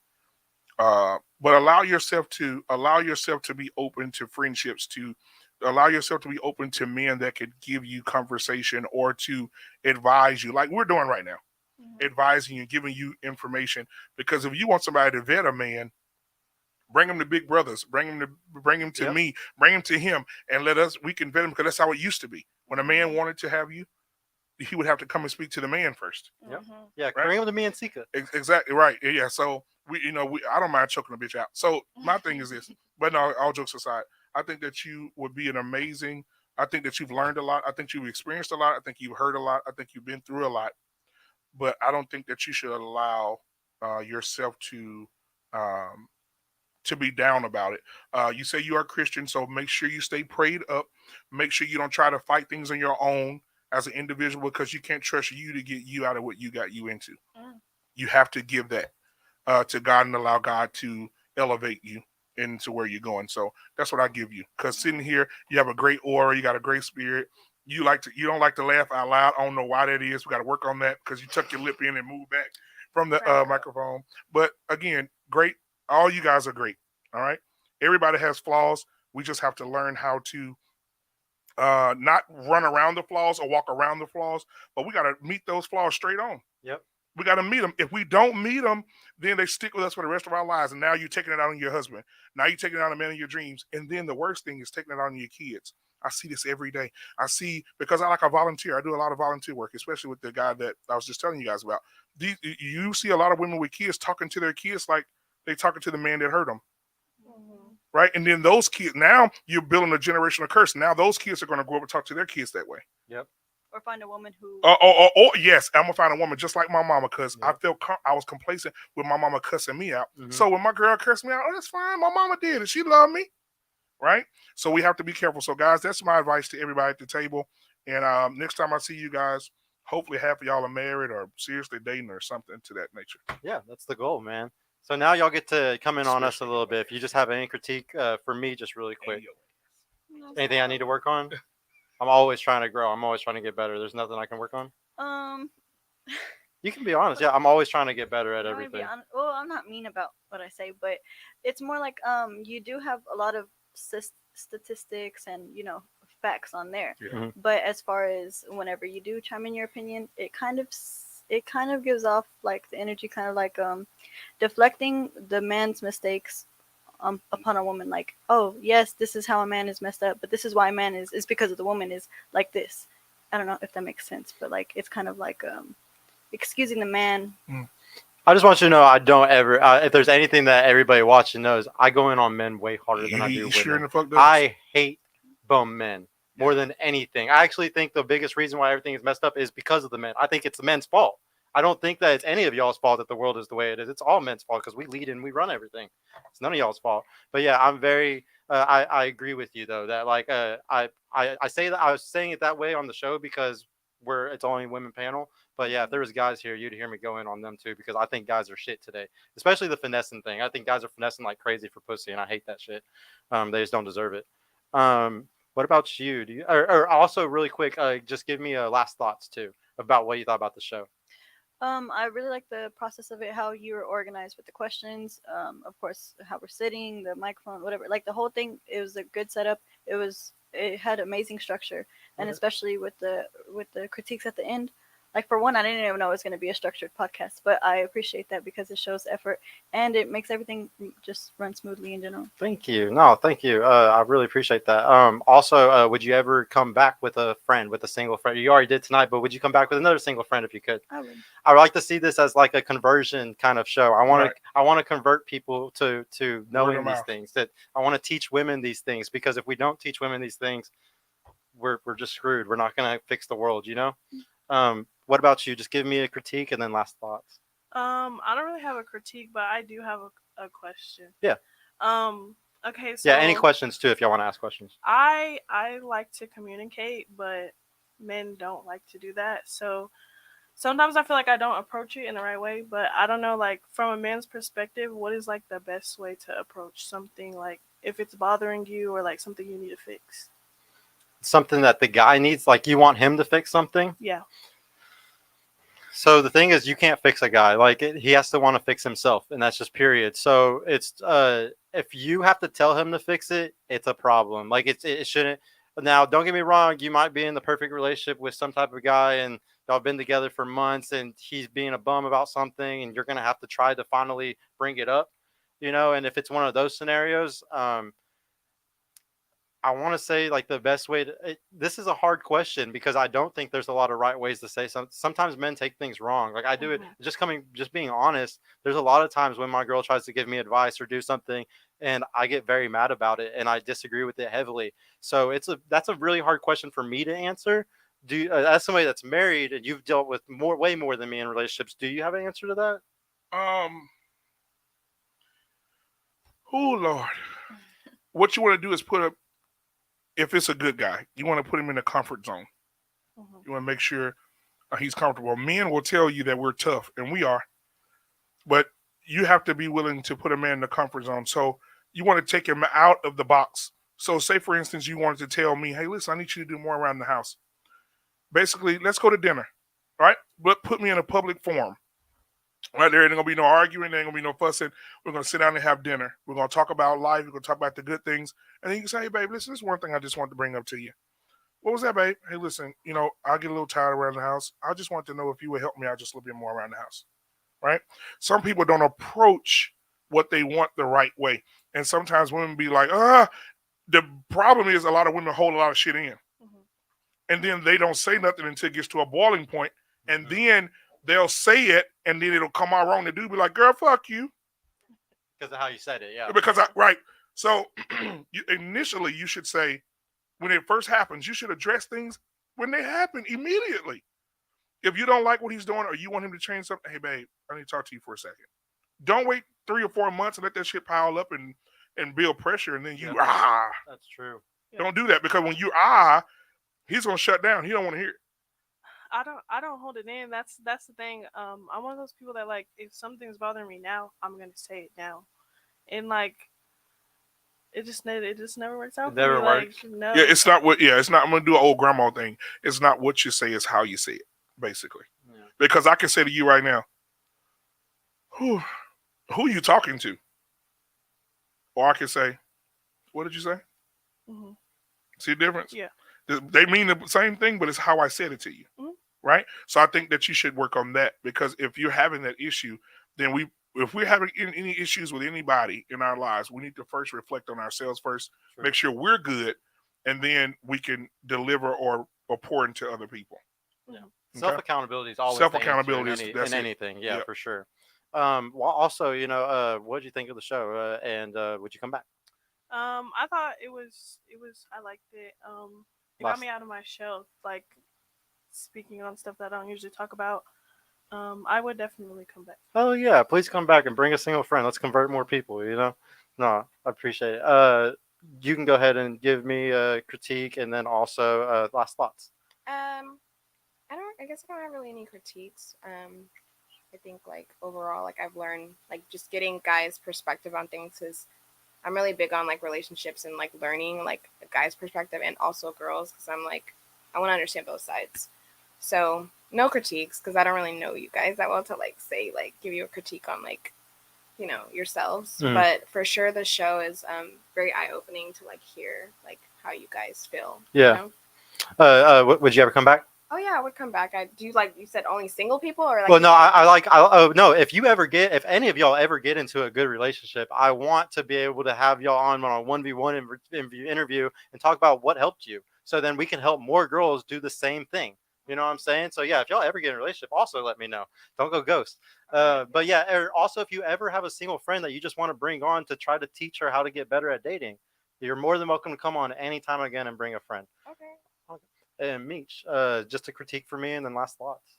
I don't really have a critique. No, I don't have a critique. No critique. Man, I'm never gonna grow if y'all never critique me. I mean, okay, so I'll give a little one. I guess I would say some of your opinions can be very, very strong, but we do know, like, that's, like, the point of the show, you know what I mean? But some of them can be very, very strong. I think some things you can maybe open up to, and I'll just talk about myself particularly. I feel like with my choices in dating, I don't feel like I have to lower my standards. I will say that I have to change within myself in order to get greater, because I believe even with 3 kids, like I'll never forget, I met a girl. Her mom had 4 kids and then got married and they had 3 more kids. You know what I mean? So I think that you should preach that self improvement sometimes Instead of is- lowering standards. Yes, Okay. because self improvement. Because I'm telling Or maybe you a right mixture now, of both, like doing right, both. a Yeah. mixture. I'm telling y'all right now, if I make my weight loss goal, I promise y'all, like I'm gonna have a man. Like that's not gonna be, it's not gonna be hard. So I think that I always talk about weight as a woman because men do want a more petite or in shape woman. I feel like that just because of social media. Mhm. So I always preach to myself, like when I hit my weight loss goal, it's up, because you know what I mean? I feel like I've lost 24 pounds so far. So it just shows you how, okay, if you continue to position yourself, like when I was 228, nobody was talking to me. You know what I mean? Now I'm 204, people starting to talk to me. So as you keep on building, I feel like a man will overlook anything if he's that into you, if he's attracted to you. So I would say that would be Preach my more critique for you. self-improvement with the With that, yeah add yeah it in do there. at least 50-50. Yeah. And I agree with that. The big thing though, I still gotta say to you though, is you still gotta be careful, because once again we gotta remember, since women have more like y'all have a crazy amount of options, there's an illusion. Sometimes there's an illusion of choice, and if you sit there and you think you have a lot of choices, it might just not. Women have tons of choices, but it's usually not the men that you want. So you just got to be careful because of the internet, because of the dating marketplace today. You just got to be careful. But I do agree with you. I do need to start preaching improvement along with, like not having crazy standards, like a 6'2" guy that's fucking jacked. Yeah, no, I completely agree with you on those things. And just last thoughts really quick. My last thoughts, I would say, your girlfriend. I think she's very, very sweet. So we don't get to see her on the show, but like when you come in, she's very sociable. I think that that's a beautiful thing, because sometimes it can be awkward making the room work, and I feel like she does a really good job of making the room work and making everybody feel comfortable and ready to be open on the show. Oh, well, thank you, babe. You're always doing so good. All right, now y'all gotta give him a critique though, really quick. Hold What were you gonna say? hold on. I'll say this as well about your girlfriend as well. She's a reflection of you, and she really does make you better because your atmosphere is better when she's around. And I can tell the way that she looks at you and the way you look at her. And when she just everything she just said plus 10, right? She's nice. You are confident in her, right? Because I've never heard you say, hey, right? She's always well spoken. She knows how to treat people, and she knows how to treat you. And I can see when she looks at you, you turn into a 10-year-old kid at the candy store. Look at that face right now. That's it right there. That's it. That's it, guys. So so kudos to you and her, man. That's amazing. And I saw her over there. Watch this. He has a kid, and guess what she's over there doing? She's over there making a sweater for that baby. Yeah, she's crocheting a sweater right now for my daughter. Yeah. So she's being an awesome stepmom as well. So kudos to you. Shout out to you, babe. If y'all want to just give a critique really quick to him, that's the very last thing. If you got anything for him, I don't even drink, but I want some tonight. Go ahead. Yes. Nah, I'm just playing with you. I don't really think I have a critique. He's a good married man. Yeah, it's hard to say anything, huh? Yeah. I didn't take what you said with a grain of salt because I do know that you are married. How long have you been married? 10 years. Yeah, see, so damn decade. I was definitely listening to you. She for sale though. Get rid of her ass today. She gotta go. I'm just kidding. What about you? I don't think I don't really have one. It's hard for it to do anything to him. What about you, Meech? Somebody shit.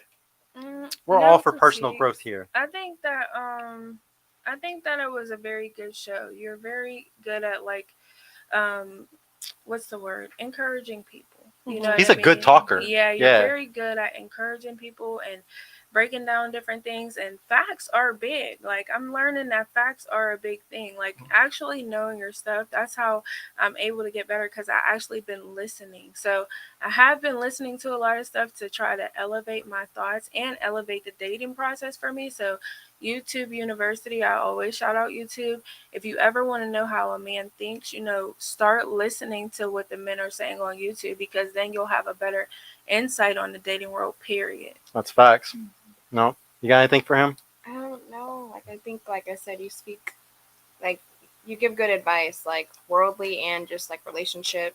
So No. as of now, I don't have. Yeah, everybody, please go check out his channel. Like Oh, y'all, man. here, go ahead and post it up if you can, man. Y'all need to go and add him. He's one of the biggest people. He's one of my favorite people on YouTube by far. Like by far, you and Sir Hale, Man, we get it literally- in, bro. We dude. get You it and in. Sir Hale, I want y'all to come back every month or two for the rest of my life because there's nobody better to give relationship advice or marriage advice than y'all two. Yeah. Like seriously, Shout like, out to Sir Hill Speaks and yeah, my brother from shout out another to Sir mother. Hale, man. No, shout out to you, bro. I really appreciate you. No problem, man.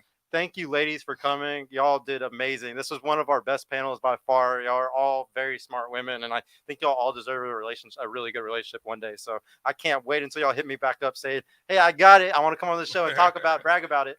But no, I really appreciate y'all coming, man. Is there one more super chat? That Yep. $5? Yep. Otto Taylor, thanks, Purple Pill guy.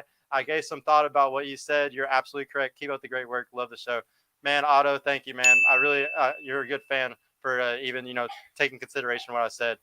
Thank you everybody for tuning in, man. Thanks Daniel for modding. Thank you all the mods. Shout out to Donnie. Thank you for my girl for helping out with everything in the background. And we will see y'all on Monday now, man. Thank you for showing up, showing out, y'all. Peace. Peace out. What? Toodaloo, motherfucker.